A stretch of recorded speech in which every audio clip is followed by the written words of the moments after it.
بسم الله الرحمن الرحيم إذا جاء نصر الله والفتح ورأيت الناس يدخلون في دين الله أفواجا فسبح بحمد ربك واستغفره إنه كان توابا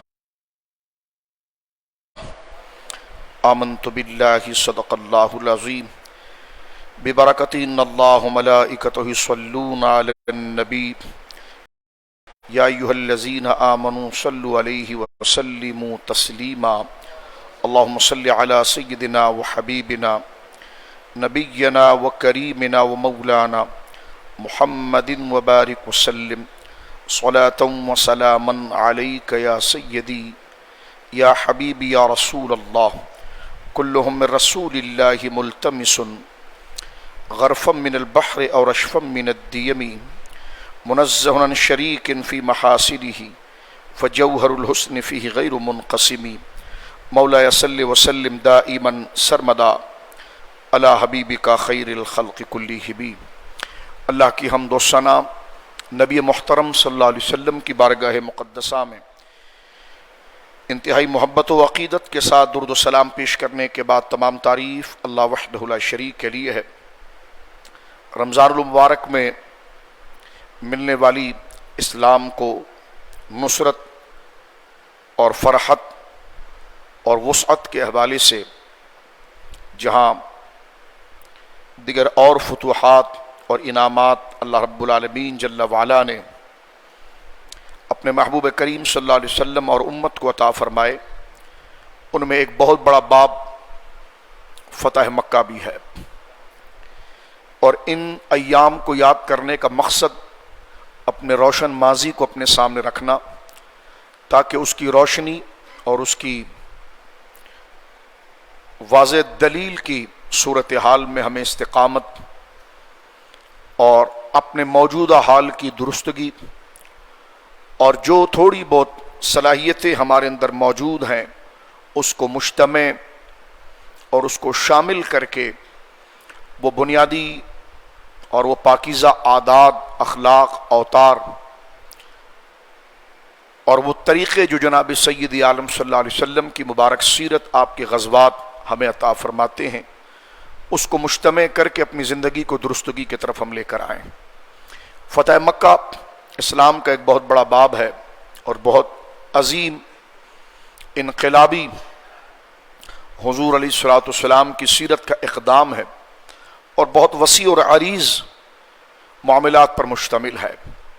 سیکھنے کے لیے اس میں بے شمار باتیں ایک امتی کے لیے، ایک کلمہ گو کے لیے، ایک فرد واحد کے لیے، کسی سچے مشن کی جد و جہد کرنے والے ایک سپاہی، ایک رکن کے لیے، اور یہاں تک کہ ایک بہت بڑے مقصد کو سر کرنے والے ایک بہت بڑے چیف اور ریاست کے امیر، سپر سالار، جرنیل اور مدبر اور حاکم کے لیے بے بہا نصیحتیں اور بے بہا حضور سید عالم صلی اللہ علیہ وسلم کے اس مبارک واقعے سے نشانات روشن موجود ہیں۔ فتح مکہ دراصل صلح حدیبیہ کا نتیجہ ہے، اور صلح حدیبیہ یہ ہے کہ جناب سید عالم صلی اللہ علیہ وسلم نے جب ہجرت فرمائی تو اب تک تقریباً 6 سال کا عرصہ گزر چکا ہے مکہ مکرمہ کو چھوڑے ہوئے، اور مکہ مکرمہ کو چھوڑے ہوئے یہ 6 سال کا عرصہ گزر گیا۔ ایک عام انسان جو ایک دفعہ کعبہ شریف کو دیکھ آئے، اس کا دل، اس کی طبیعت بار بار اس مبارک جلووں کو کا نظارہ کرنے کے لیے برانگیختہ ہوتی ہے، تیار ہوتی ہے، اور اس کے دل کے اندر وہ محبت اور قدر اجاگر اور جاگزی ہوتی ہیں۔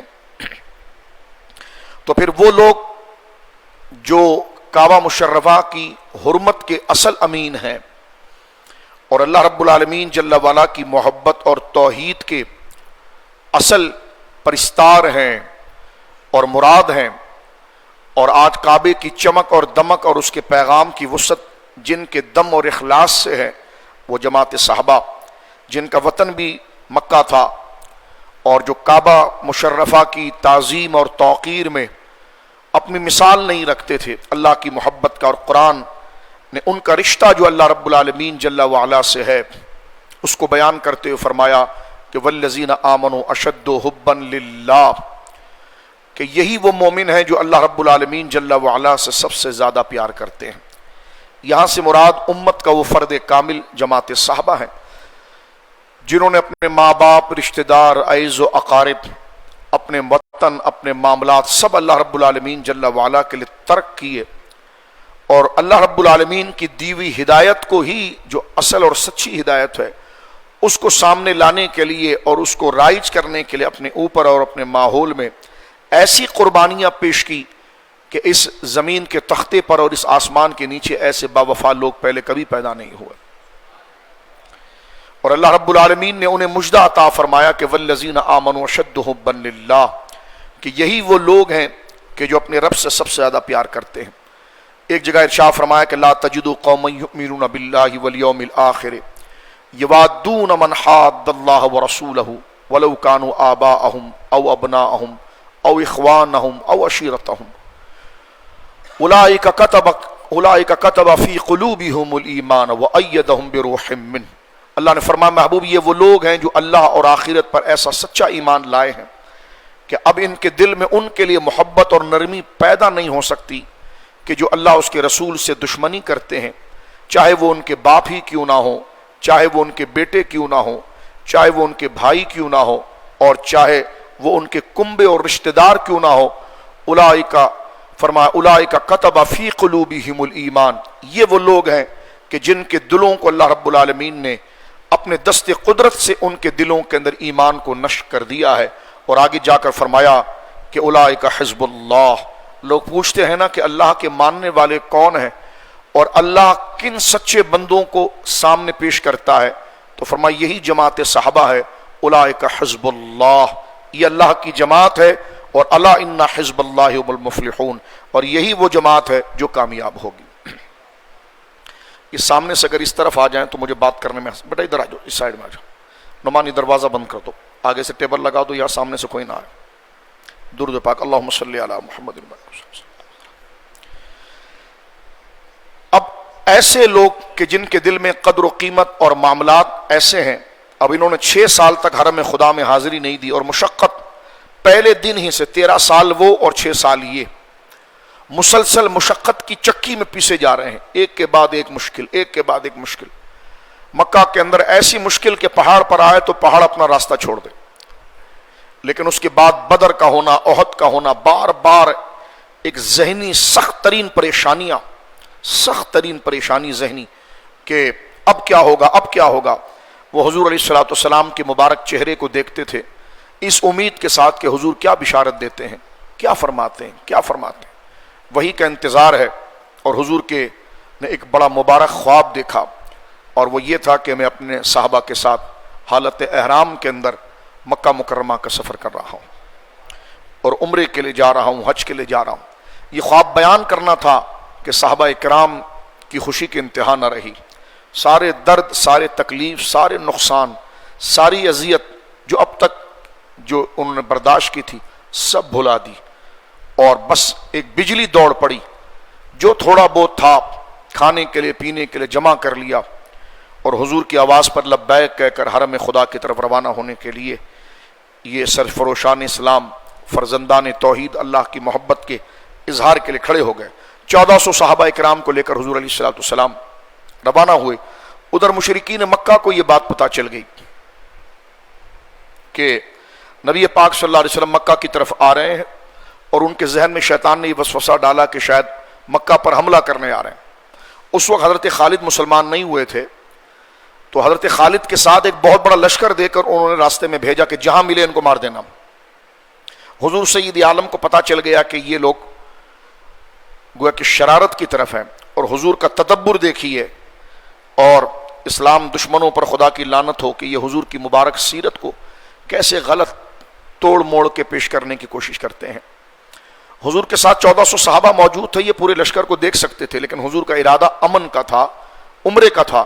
تو جب حضور کو خبر ہوئی تو سرکار نے فوراً صحابہ کو روکا اور ارشاد فرمایا کہ کون سا دوسرا راستہ ہے جو مکے کی طرف جاتا ہے، اور ہم وہ راستہ اختیار نہ کریں کہ کہ جس راستے میں ہماری مڑ بھیڑ ہو جائے اور لڑائی ہو جائے تو انتہائی خطرناک راستہ جس پر چلنا بھی بڑا مشکل تھا، سنگلاخ راستہ، تنگ راستہ کہ جس پر جانور نہ چل سکے، انسان کیا چلے، سرکار نے وہ راستہ اختیار کیا تاکہ سامنے مڑ بھیڑ نہ ہو اور لڑائی جھگڑا نہ ہو۔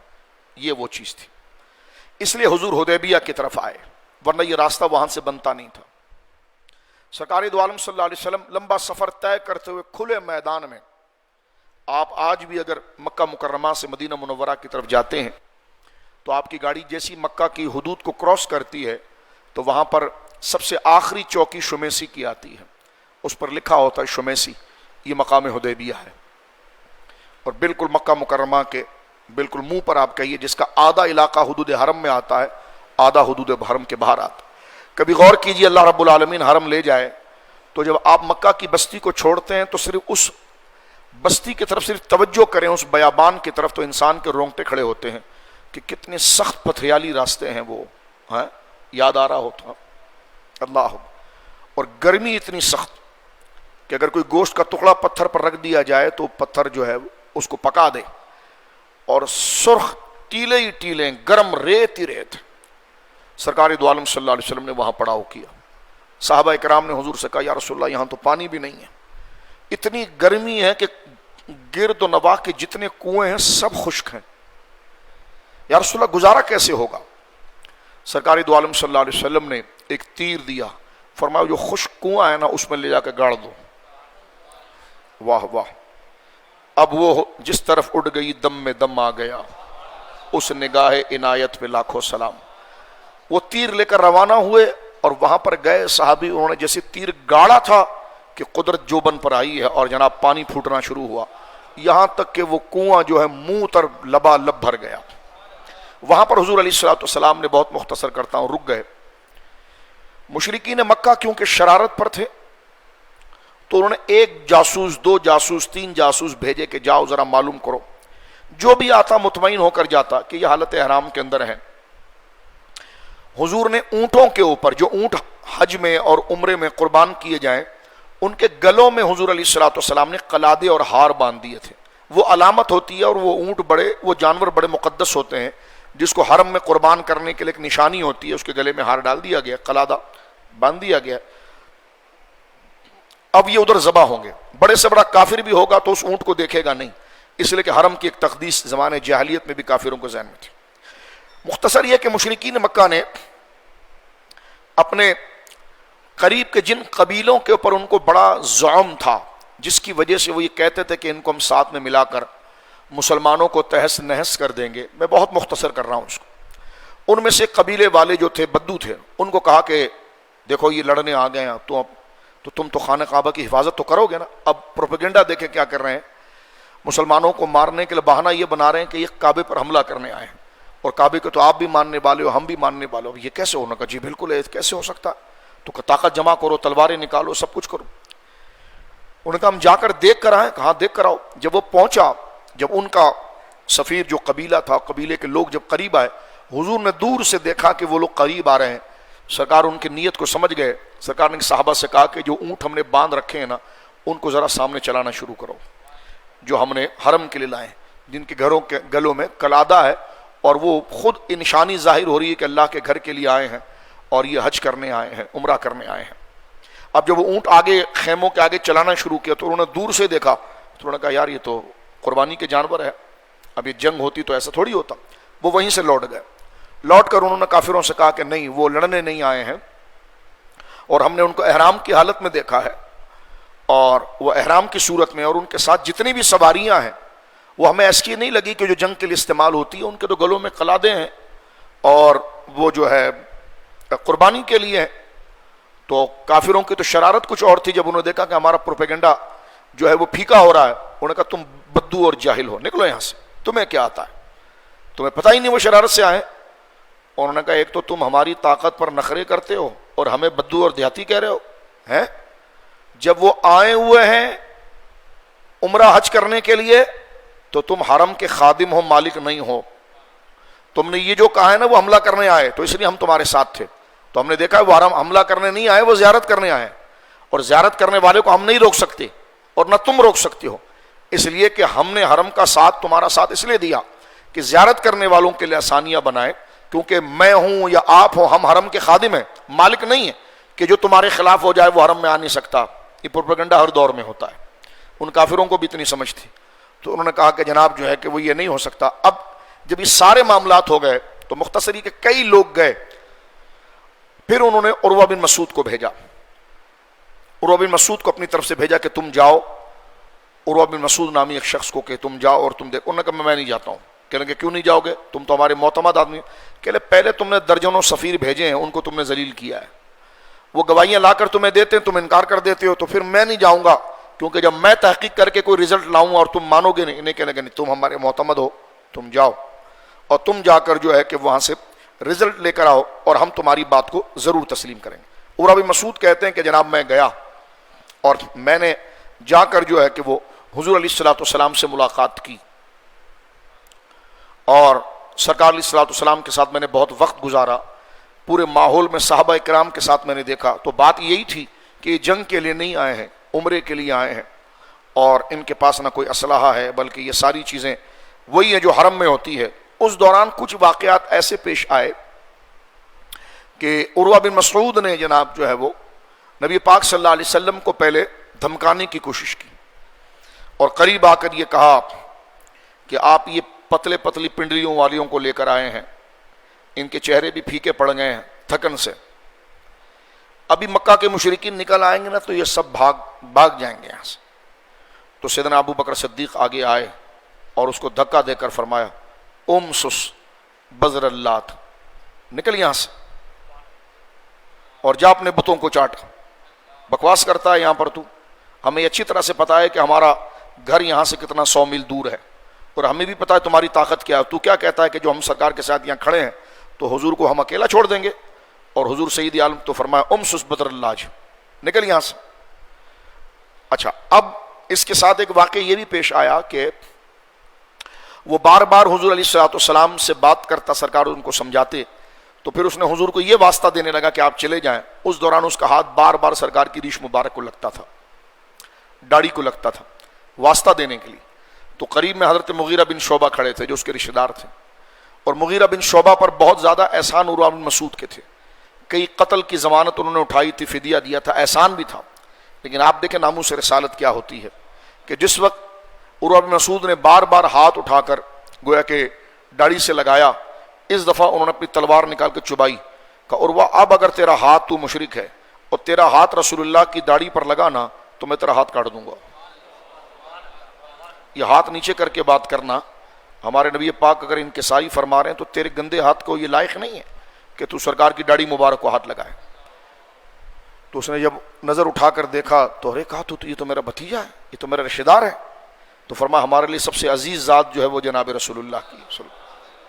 اب یہ ساری باتیں جب ہو گئی، وہ لوٹ کر آتے ہیں اور کہتے ہیں کہ دیکھو میری گواہی جو میں دے رہا ہوں تم مان لو گے؟ انہوں نے کہا جی مان لیں گے۔ انہوں نے کہا جی میں سب کچھ دیکھ کر آیا، تم اس قوم سے لڑ نہیں سکتے، کیونکہ ان کو اچھی طرح سے پتا ہے کہ وہ ایک کھلے بیابان میں کھڑے ہیں، ان کے پیچھے بھی موت ہے، سامنے بھی موت ہے، بھاگیں گے بھی پیچھے تو کب پہنچیں گے؟ اتنے 100 میل یہ دور نکل آئے ہیں، اور یہاں پر سراؤنڈنگ میں جتنے بھی قبیلے ان کو پتا ہے سب ہمارے خلاف ہے، لیکن پھر بھی وہ تور و تازہ چہرے کے ساتھ اپنے نبی کے کہنے پر کھڑے ہوئے ہیں۔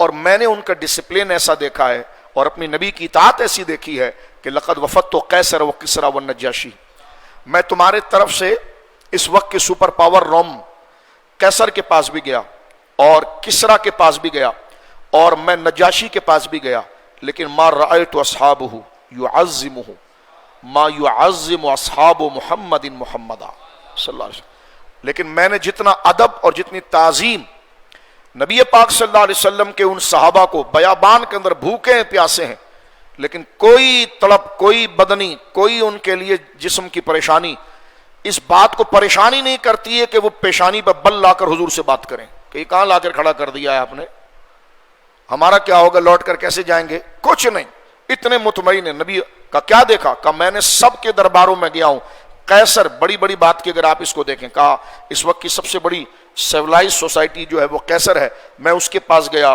میں نجاشی کے پاس گیا اور میں افریقہ نجاشی کے پاس گیا، لیکن میں نے کسی اپنے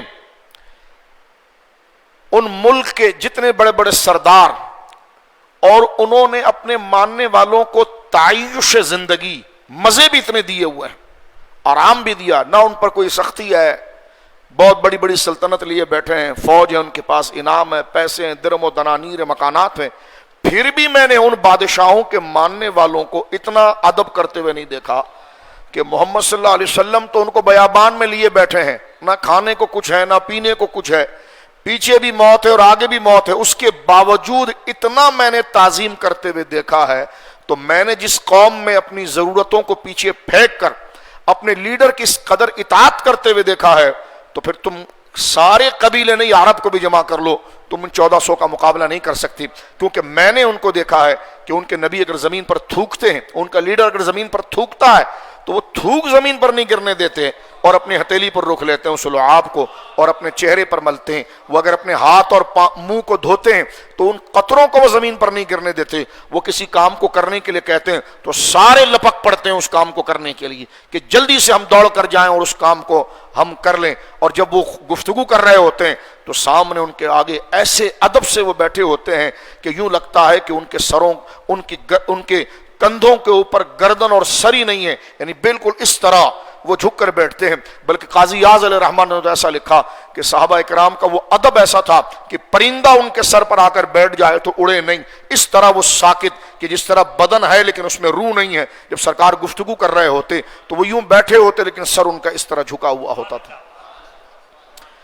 اور ساتھ میں آپ دیکھیں یہ پیٹ بھرا ہوا نہیں ہے کہ اور بہت کوئی پیسے مل رہے ہیں، نوٹ مل رہے ہیں، سکے مل رہے ہیں، جائیدادیں مل رہی ہیں، سراسر نقصان ہے ہر طرف، لیکن اس کے باوجود وہ اس طرح بیٹھے ہیں تو یقیناً ان کے دل میں ایمان اتنا مضبوط ہے کہ ان کا کوئی مقابلہ، تو موت تو پہلے قبول کر چکے ہیں۔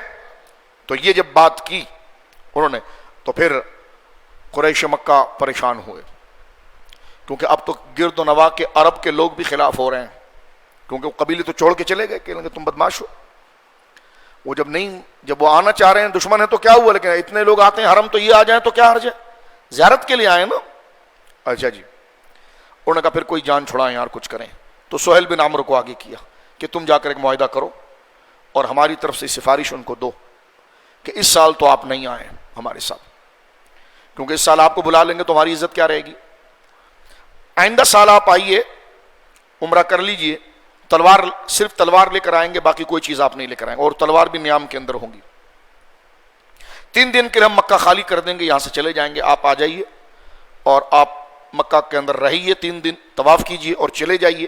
اور وہاں پر گویا کہ ایک معاہدہ طے پایا اور اس کو صلح حدیبیہ کہا جاتا ہے، اور وہاں صلح کے اندر یہ بات طے پائی جس میں بڑی مشہور بات کی جاتی ہے کہ جناب 10 سال باہم ہم ایک دوسرے کے ساتھ، جو بدر ہو گئی، احد ہو گئی، اتنے سرائے ہو گئے، یہ جنگوں کا سلسلہ نہیں ہوگا۔ اب آپ دیکھیں لیڈر اسی کو کہتے ہیں جو اپنے بہت بڑے مقصد کو اچیو کرنے کے لیے بہت سی چیزوں کی قربانی دیتا ہے اس چیز کو پکڑنے کے لیے۔ جب آپ کے سر پر کوئی ڈنڈا مارے تو آپ اپنے ہاتھ کو آگے کر کے زخمی کروا دیتے ہیں، کیونکہ ہاتھ سے زیادہ قیمتی آپ کا سر ہے۔ تو اس وقت مسلمانوں کو سب سے بڑی اپنی شناخت تھی کہ ہماری شناخت کیا ہے، کیونکہ مشرکین مکہ یہ کہتے تھے، لوگوں میں پروپیگنڈا کرتے تھے، کبھی قیصر کو خط لکھ رہے ہیں، کبھی کسرا کو لکھ رہے ہیں، یہ ہمارے علاقے سے بھاگے ہوئے ہیں، یہ وہاں پروپیگنڈا کر رہے ہیں، یہ جناب وہاں کر ایسی بیٹھ گئے، یہ تو ہے مکے کے، یہ یثرب کے اندر کیا کر رہے ہیں، تو یثرب ان کو مکہ ان کو واپس بھیجا جائے۔ اس کے ساتھ جب ایگریمنٹ کے اندر کچھ شرطیں ایسی تھیں جو بظاہر بالکل خلاف تھی، لیکن اسلام کی سب سے پہلی جیت کیا تھی؟ حضرت عمر رضی اللہ تعالیٰ سامنے آ گئے، کہنے کہ حضور ہم یہ شقیں نہیں ماریں گے، یہ کیا شق یہ لکھوا رہے ہیں ہم سے زبردستی، کو ہم کمزور ہیں، حالانکہ کچھ بھی نہیں ہے پاس، لیکن ہمت آپ دیکھیں۔ انہوں نے ایک شق تو یہ لکھوائی کہ جناب 10 سال جنگ نہیں ہوگی، نہیں ہوگی، ٹھیک ہے جی، جو قبیلہ اپنی طرف سے مسلمانوں کے ساتھ شامل ہونا چاہے کافروں کے ساتھ وہ اس کی مرضی ہے، کہنے کہ یہ بھی ٹھیک ہے، دونوں نے ایگری کر لیا۔ تیسری یہ ہے کہ اگر کوئی گویا کہ اگر کوئی مدینہ منورہ سے مکہ کی طرف آ جاتا ہے، دین چھوڑ کر آئی ایسا آ جائے تو ہم اس کو لوٹائیں گے نہیں، لیکن ہماری طرف سے اگر تمہارا کوئی بندہ، اب دیکھو بالکل الٹی بات ہے، ہماری طرف سے اگر کوئی تمہارا بندہ جو مکہ سے بھاگ کر تمہارے پاس چلے جائے تو آپ اس کو واپس پہنچائیں گے۔ حضرت عمر نے کہا یہ شق ہم نہیں مانیں، برابری کی شق ہوگی، جب وہاں سے آیا وہ بندہ مکہ والے واپس نہیں کریں گے تو پھر مدینہ کوئی بندہ آئے گا تو ہم اس کو واپس نہیں کریں گے۔ حضور نے فرمایا عمر رک جاؤ، فرمایا یہ بھی قبول ہے، اس طرح وہ شقیں وہاں پر، کیونکہ فتح مکہ کی طرف جانا ہے ورنہ وہ سارے شقیں میں گنواتا، تو وہ 10 کے قریب جو شقیں تھیں وہ مقبول کی گئی. اور اسلام کی سب سے پہلی فتح یہ ہوئی کہ انہوں نے باقاعدہ طور پر آفیشیل طور پر مسلمانوں کے ساتھ سفارت کا رشتہ جوڑا. اور سفارت کا رشتہ جوڑنا اس بات کا یہ تھا کہ انہوں نے باقاعدہ مسلمانوں کو مدینے کے اندر موجود ایک شہری قبول کر لیا. مکہ سے اب ان کا کوئی تعلق نہیں، ابھی یہ وہاں سے آئے ہیں اس اعتبار سے. اور حضور سید عالم صلی اللہ علیہ وسلم مدینہ منورہ کے حاکم ہیں، بحیثیت حاکم کہ وہ گویا کہ ہم سے سفارت کر رہے ہیں، تو مستقلاً اب انہوں نے مدینہ منورہ کو ایک اسٹیٹ قبول کر لیا، حضور سید عالم کو ان کا سربراہ قبول کر لیا. اور اب تک جو وہ شرارتیں پوری دنیا کے اندر پھیلا رہے تھے اس میں ان کو شکست ہوئی. اور یہ معاہدہ بظاہر مسلمانوں کے خلاف جا رہا تھا، لیکن اس میں پہلی کامیابی یہ تھی کہ مسلمانوں کا اپنا وجود، اپنی آئیڈینٹی، اپنی شناخت جو تھی وہ مسلم ہو گئی ایک اعتبار سے. اور اس میں حضور علیہ الصلوۃ والسلام وہاں سے سرکار نے وہیں جانوروں کو قربان کیا، کیونکہ آدھا حدود حرم تھا حرم کے اندر، اور حضور علیہ الصلوۃ والسلام وہاں سے روانہ ہو گئے. مشرکین مکہ کو جانے کے بعد پتہ چلا کہ یہ کام تو ہم نے الٹا کر دیا ہے. ہم جذبات کے اندر تو بہت زیادہ بہہ رہے تھے، لیکن اس کا فائدہ مسلمانوں کو پہنچے گا. لیکن حضور علیہ الصلوۃ والسلام نے اپنے وعدے کو پورا نبھایا. حال یہ تھا کہ لوگ کثرت کے ساتھ مکے کے اندر مسلمان ہونے لگے، اور بنو خزاعہ کے قبیلے جو حضور کے حلیف تھے وہ گروہ بڑھتا چلا گیا. اب کئی لوگ مکے سے جو مکے میں قیدی تھے، مسلمان تھے اور قیدی تھے، اور ان کو مکے کے اندر آزادی نہیں تھی، وہ کسی طریقے سے رات کو بھاگ کر وہ مدینہ منورہ پہنچے. سرکار نے ان کو مدینے میں آنے نہیں دیا، فرمایا نہیں، میرا ان سے ایگریمنٹ اور وعدہ ہے، تم یہاں سے واپس جاؤ، اس لیے کہ میں نے لکھ کر وہاں دیا ہے کہ وہاں سے کوئی بندہ آئے گا تو ہم اس کو واپس کریں گے. جس طرح ایک بڑا مشہور واقعہ ہے حضرت ابو بصیر کا. حضرت ابو بصیر بھاگ کر گئے ہیں، وہ مدینے پہنچ گئے، سرکار کے پاس آئے، کہنے کہ حضور مجھے قبول کیجئے. حضور نے فرمایا نہیں. کہا حضور میں کلمہ پڑھتا ہوں. فرمایا تیرا کلمہ قبول ہے لیکن تو مدینے میں نہیں رہے گا. اب آپ دیکھیے انصاف، یہ نہیں کہ اپنے گورنر ہاؤس اور وزیر اعلیٰ ہاؤس اور دیگر ہاؤس میں چھپا دیں اس کو، اور بعد میں نایاب چیز پائی جائے کہ جناب یہ قبر جو 3 بزرگوں کی تھی تو پتہ چلا اس میں مال موجود تھا. یہ جناب سید عالم کی سیاست ہے. فرمایا جب ایگریمنٹ ہو گیا ہے چلو نکلو یہاں سے. نکالا حضرت ابو بصیر کو، فرمایا جاؤ. کہنے کہ یا رسول اللہ یہ تو لوگ مجھے مار دیں گے. فرمایا تو جا، اس میں بڑی خیر ہے. بس وہ وہاں سے نکلے، اور جو کافر ان کو لینے کے لیے آیا تھا راستے میں اس کا کام تمام کر دیا. اب اس کے ذمہ دار حضور تو نہیں تھے، سرکار کا کام تو یہ تھا کہ نکالنا، اب تم نے اپنی حفاظت خود کرنی تھی. وہ رسول اللہ کے شیر تھے، انہوں نے موقع دے کر تو پہلے اس کا کام تمام کیا، اور بالکل سمندر کے ساحل کی طرف اپنا پڑاؤ ڈال دیا، اور سارے لوگوں کو اطلاع دے دی وہاں پر کہ جو بھاگ کر آنا تم کو مدینے میں حضور تو نہیں ٹھہرنے دیں گے، میں ٹھہراؤں گا، آ جاؤ ادھر آ جاؤ. اب وہ سارے بھاگ کر آ کر ادھر رک گئے، اور وہ اچھے خاصے لوگ ہو گئے. یہیں سے قریش مکہ کا قافلہ تجارت کا جاتا تھا. اب جو جاتا تھا وہ آگے بیرر لگا کر کہتے بیٹا ادھر آؤ، پہلے تم ایسے ہی چلے جاؤ گے. وہ سارا قافلہ، سارا مال اپنے پاس رکھ لینا، سب کو باندی بنا دینا، اور جاؤ پھر جو سارے. اب قریش خود پریشان تھے، اور انہوں نے خود یہ شک ختم کی، اور انہوں نے رسول اللہ کو لکھ کر دیا کہ یا رسول اللہ، یعنی اے محمد صلی اللہ علیہ وسلم، ہم اس شک کو خود ختم کرتے ہیں کہ جو مدینہ آنا چاہے وہ آ سکتا ہے. تو اللہ رب العالمین نے فرمایا، حضور نے فرمایا کہ دیکھو یہ تمہاری سختی کی وجہ سے اللہ رب العالمین نے اسلام پر رحم فرمایا. خود انہوں نے اپنی شک تبدیل کی، اور یہ حضرت ابو بصیر اور دیگر جو صحابہ تھے وہ وہاں پر گئے. کچھ صحابہ اکرام کا انتقال وہیں پر ہوا، ان کی قبریں وہیں پر رہی، اور باقی جو تھے وہ حضور علیہ الصلوۃ والسلام کے پاس مدینہ منورہ آئے. لیکن سرکار علیہ الصلوۃ والسلام نے کسی شک کو کی تغلیط نہیں کی، جیسی تھی ویسی اس کو قبول کیا. 22 مہینے گزر گئے.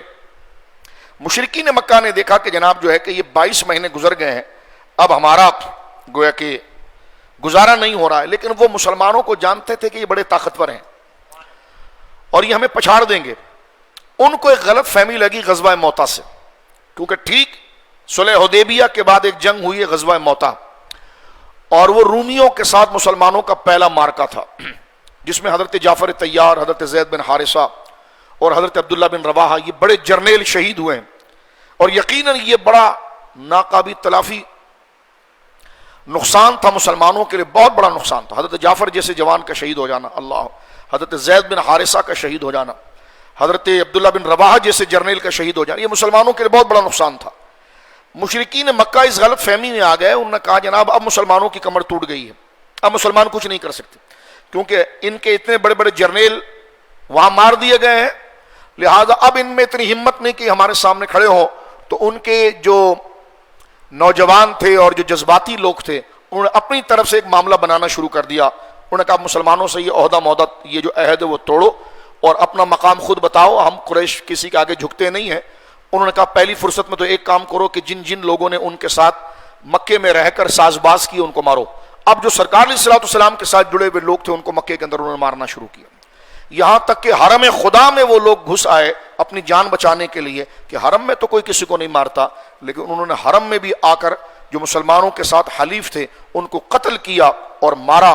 یہ خبر حضور علیہ الصلوۃ والسلام کو مدینہ منورہ پہنچی کہ مشرکین مکہ نے اپنا وعدہ توڑ دیا ہے اور ہم نے تو اپنے وعدے کے مطابق جو لوگ مکے سے آئے تھے ہمارے ہی تھے، ہم نے لوٹا دیا، اپنے پاس نہیں رکھا.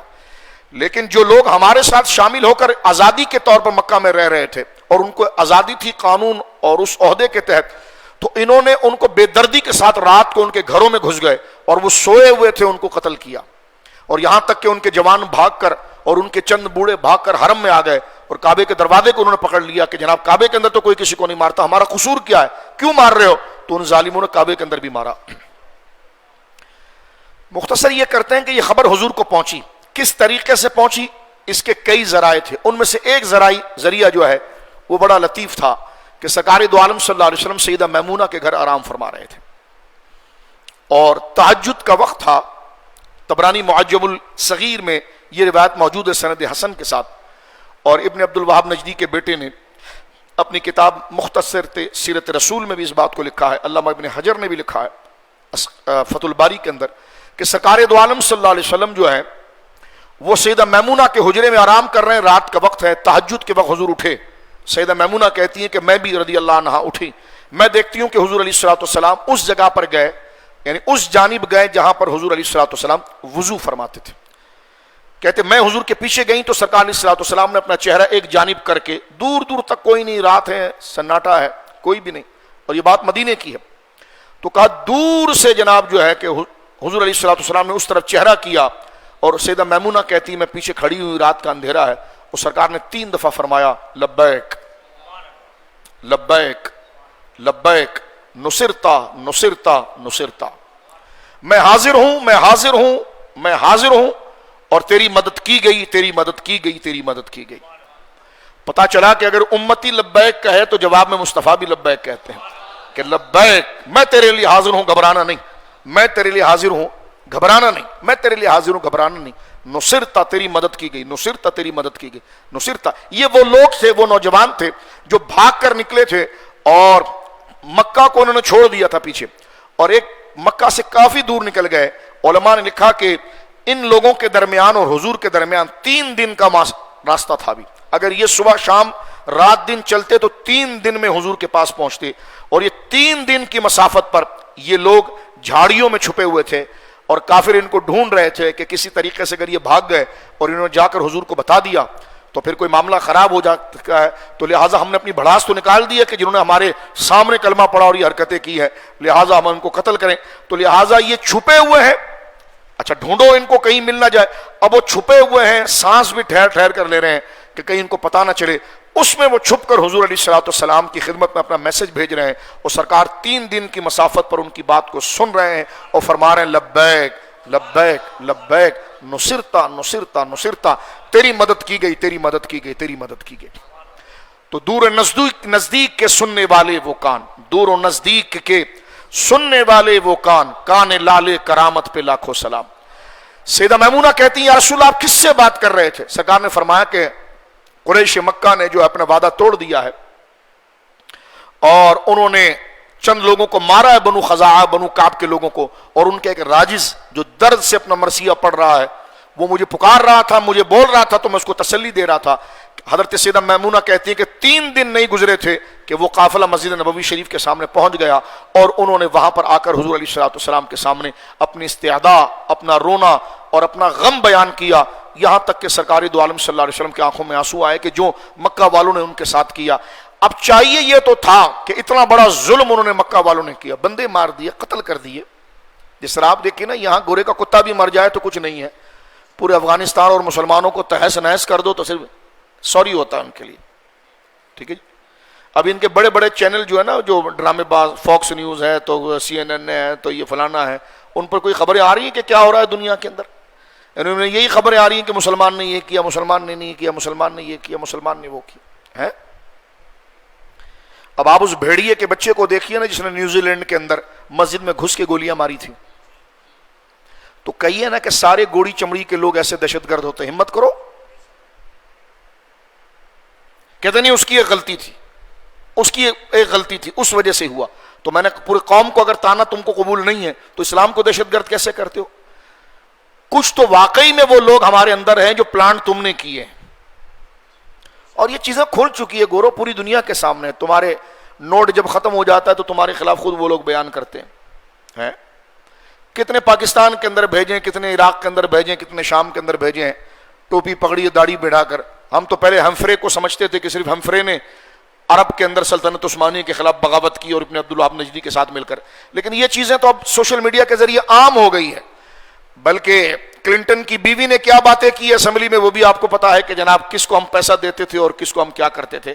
یہ صرف آئینہ تمہارے غلیظ منہ کو دکھایا جا رہا ہے کہ کہاں سرکار کے مبارک غزوات اور کہاں تمہارا منافقانہ نظام، کہ تم کو اتنی آزادی ہے کہ تم جناب سید عالم صلی اللہ علیہ وسلم جو نبی ہیں، اور نبی سے زیادہ درد اور نبی سے زیادہ پیار انسانوں کا کس کے دل میں ہو سکتا ہے؟ اب آپ دیکھیے جناب سید عالم صلی اللہ علیہ وسلم کو جب یہ خبر پہنچی تو حضور نے فوراً اقدام نہیں کیا. یار کوئی سینے کے اندر اگر دل لگتا ہو تو میرے آقا کی سیرت کو دیکھیں. اب وہ رو رہے ہیں، وہ تو حضور کے غلام ہیں، حضور کی امت ہیں، سرکار کی قیادت حکمرانی کو انہوں نے قبول کیا ہے. وہ کہتے ہیں یا رسول اللہ ہمارے بندے مار دیے گئے اور ہم تو آپ کے معاہدے پر بیٹھے تھے نا، آپ نے معاہدہ کیا تھا تو ہم تو آپ کے معاہدے پر وہاں بیٹھے ہوئے ہیں. کافروں نے آپ سے معاہدہ کیا، آپ نے سرکار نے تو اپنا معاہدہ پورا کیا، یہاں تک کہ اپنے آنکھوں کا چین ابو بصیر کو مدینے میں نہیں آنے دیا. لیکن وہ تو یہ کہہ رہے ہیں یا رسول اللہ ہم تو آپ کے لیے ہیں، یعنی بحیثیت رعایا کے. جناب سید عالم صلی اللہ علیہ وسلم نے امن کو دیکھو کتنا فروغ دیا. سرکار نے فوراً خط لکھوایا کہ قریش مکہ کو خط لکھو. یہ نہیں کہ فوراً چلو بس گھوڑے جمع کرو اور چل پڑو. عراق میں زہریلی گیسز ہے، عراق میں گہریلی گیس ہے، بس ٹونی پلیئر چل پڑا. سننا پڑے گا یہ لعنت تمہارے منہ پر ہمیشہ آئے گی انشاءاللہ. یہ تم پاؤنڈ بنا لو یا بادشاہ بن جاؤ تو تمہارے پیسوں پر وہ پڑھنے والے، وہ لاٹھیاں پکڑنے والے وہاں کے پیر ہو سکتے ہیں، الحمدللہ ہم نہیں ہو سکتے جن میں حق بولنے کی ضرورت. وہ کہہ رہے یہ لاٹھی پکڑو تو 50 پاؤنڈ ملتا ہے، بڈھے بنے رہو تو دوائیوں کو بھی پاؤنڈ ملتے ہیں. میں نے کہا اس لیے تمہاری زبانیں بند ہیں. آج وہاں پر کیا ہو رہا ہے فلسطین کے اندر، اللہ اکبر. لعنت بھیجو ایسی رزق کے اوپر، یار بندے نے مرنا تو ہے نا. اب آپ غور کیجئے، ہم اس غداری، اس نہ بولنے پر بات کر رہے ہیں. تمہارے پاس وہاں پر بڈھے پیروں اختیار ہے کہ تم لکھ کر کوئی بات کر سکتے ہو، لیکن تمہارے خود وہاں پر جعلی اکاؤنٹ اتنے، تم نے اپنے پیٹ جو کام کرنے ہوتے ہیں. توجہ، یہ وہاں سے جناب جو ہے کہ وہ ویلفیئرز کھولتے ہیں، پھر وہ حساب مانگتے ہیں. تو جب وہ حساب مانگتے تو یہ ان کے جوتوں میں دال کھانے نہیں آپ ٹھیک ہے جی کہ جناب وہ کہتے ہیں NGOs، تم NGOs چلا رہے ہو اور یہاں سے چندہ کر رہے ہو، اور تمہیں یہ چندہ کہاں لگایا پاکستان کے اندر. تو پھر بڑے بڑے پیر کہتے ہیں کہ نہیں تم چھوڑو نا اس کو، تم ہم نے کیا کرنا ہے بتاؤ نا، ہم تو تمہارے ہیں. وہ کہتے ہیں ٹھیک ہے پھر تمہارے سے حساب کتاب نہیں لیتے ہیں تو تم ذرا الٹا کام یہ شروع کر دو پاکستان کے اندر. یہ جو ساری لعنت آپ پاکستان میں دیکھ رہے ہیں، اپنے وہ جعلی اکاؤنٹ کا حساب ان کے پاس نہیں ہے، تو اس لیے کوئی دجال منہاجی کے آگے جھکتا ہے، کوئی آگے جھکتا ہے، کوئی آگے جھکتا ہے. تو یہ جھکنا صرف ذات کے لیے. تمہیں اللہ نے کب کہا ہے کہ تم جناب جو ہے وہ ویلفیئر بنا کر سب کی خدمت کرو اور خود کا بیڑا غرق کر کے سب کی خدمت کرو؟ اللہ نے فرمایا قوا انفسکم واہلیکم نارا، پہلے خود کو جہنم سے بچاؤ پھر اپنے بچوں کو بچاؤ. اب آپ دیکھیے کہ عراق میں یعنی زہریلی گیسز ہے اور ٹونی پلیئر کتے کی طرح چوڑ پڑا وہاں پر. میں نے عراق میں خود دیکھا ہے اور کئی دفعہ یہ خدا کے رسول کے اس ممبر پر میں نے آپ کو بتایا. آج بھی آپ بغداد چلے جائیں، ایسی چیزیں آج بھی وہاں موجود ہے. شاید اب تو کالوں کی حکومت آ گئی، انہوں نے تو چھوڑ دیا ہو، لیکن ہم نے اس زمانے میں جا کر دیکھا جب ان کی حکومت نہیں تھی. ایسے مکانات موجود ہیں جس پر میزائل جب آئے جس میں بچوں اور عورتوں کو بنکر میں رکھ دیا گیا کہ جناب جو ہے کہ ان کو کوئی نہ مارے، تو ان پر میزائل مارے گئے. ان کے جسم دیواروں پر چپکے ہوئے آج بھی نظر آتے ہیں. یعنی اس کی گرمی سے اس کی گرمی سے وہ دیواروں پر پگھل گئے ہیں، وہ ہمارے کلمہ گو بہنیں تھیں. اور حضور نے فرمایا مسلمان ایک جسم کی طرح ہے. کہتے تمہارے کو کیا ضرورت ہے، تم کیوں اس مسئلے پر بول رہا ہے؟ تو میں نے کہا یہاں پر اگر 72 سال کے بڈھے پر ہوتا ہے تو یو این اے کیوں بولتی ہے؟ کیونکہ تیرا تعلق ان کے ساتھ ہے، ہمارا تعلق رسول اللہ کے غلاموں کے ساتھ ہے. اور حضور نے فرمایا کہ امت جو ہے وہ ایک جسم کی طرح ہے، اور جس مسلمان کو امت نہ آئے، امت کا جذبہ نہ آئے، وہ کلمہ اس کو کلمہ ملا ہی نہیں ہے. مسلمان کلمہ پڑھ کر جب تک ہر مسلمان کا درد اور اس کی خوشی کو قبول نہ کرے، اس کو ایمان کی لذت ہی نہیں آئی ہے. چاہے ایک مسلمان مشرق اور مغرب میں ہو، چاہے اس سے ہمارا نسلی کوئی تعلق نہ ہو، لیکن وہ نبی پاک کا کلمہ پڑھ رہی ہیں تو وہ ہماری بہنیں ہیں، وہ ہمارے بھائی ہیں. ان کی خوشی میں ہمیں خوشی ہونی چاہیے اور ان کے غم میں ہمارے کو غم ہونا چاہیے. رسول اللہ نے فرمایا یہی تو تنظیم ہے، یہی تو یونٹی ہے، یہی تو مرکز کے ساتھ وفاداری ہے. بم مار دیا جنہوں، تباہ برباد کر دیا. یہاں دیکھو درجنوں بندے مار دیے انہوں نے، سرکار علیہ الصلوۃ والسلام نے کچھ نہیں کیا. سرکار نے پہلے خط لکھا، فرمایا اور کتنا زبردست عادلانہ عمل ہے. دیکھیے سرکار نے خط میں کیا لکھا، دیکھو مشرکین مکہ تم نے ان کے بندے مارے ہیں نا،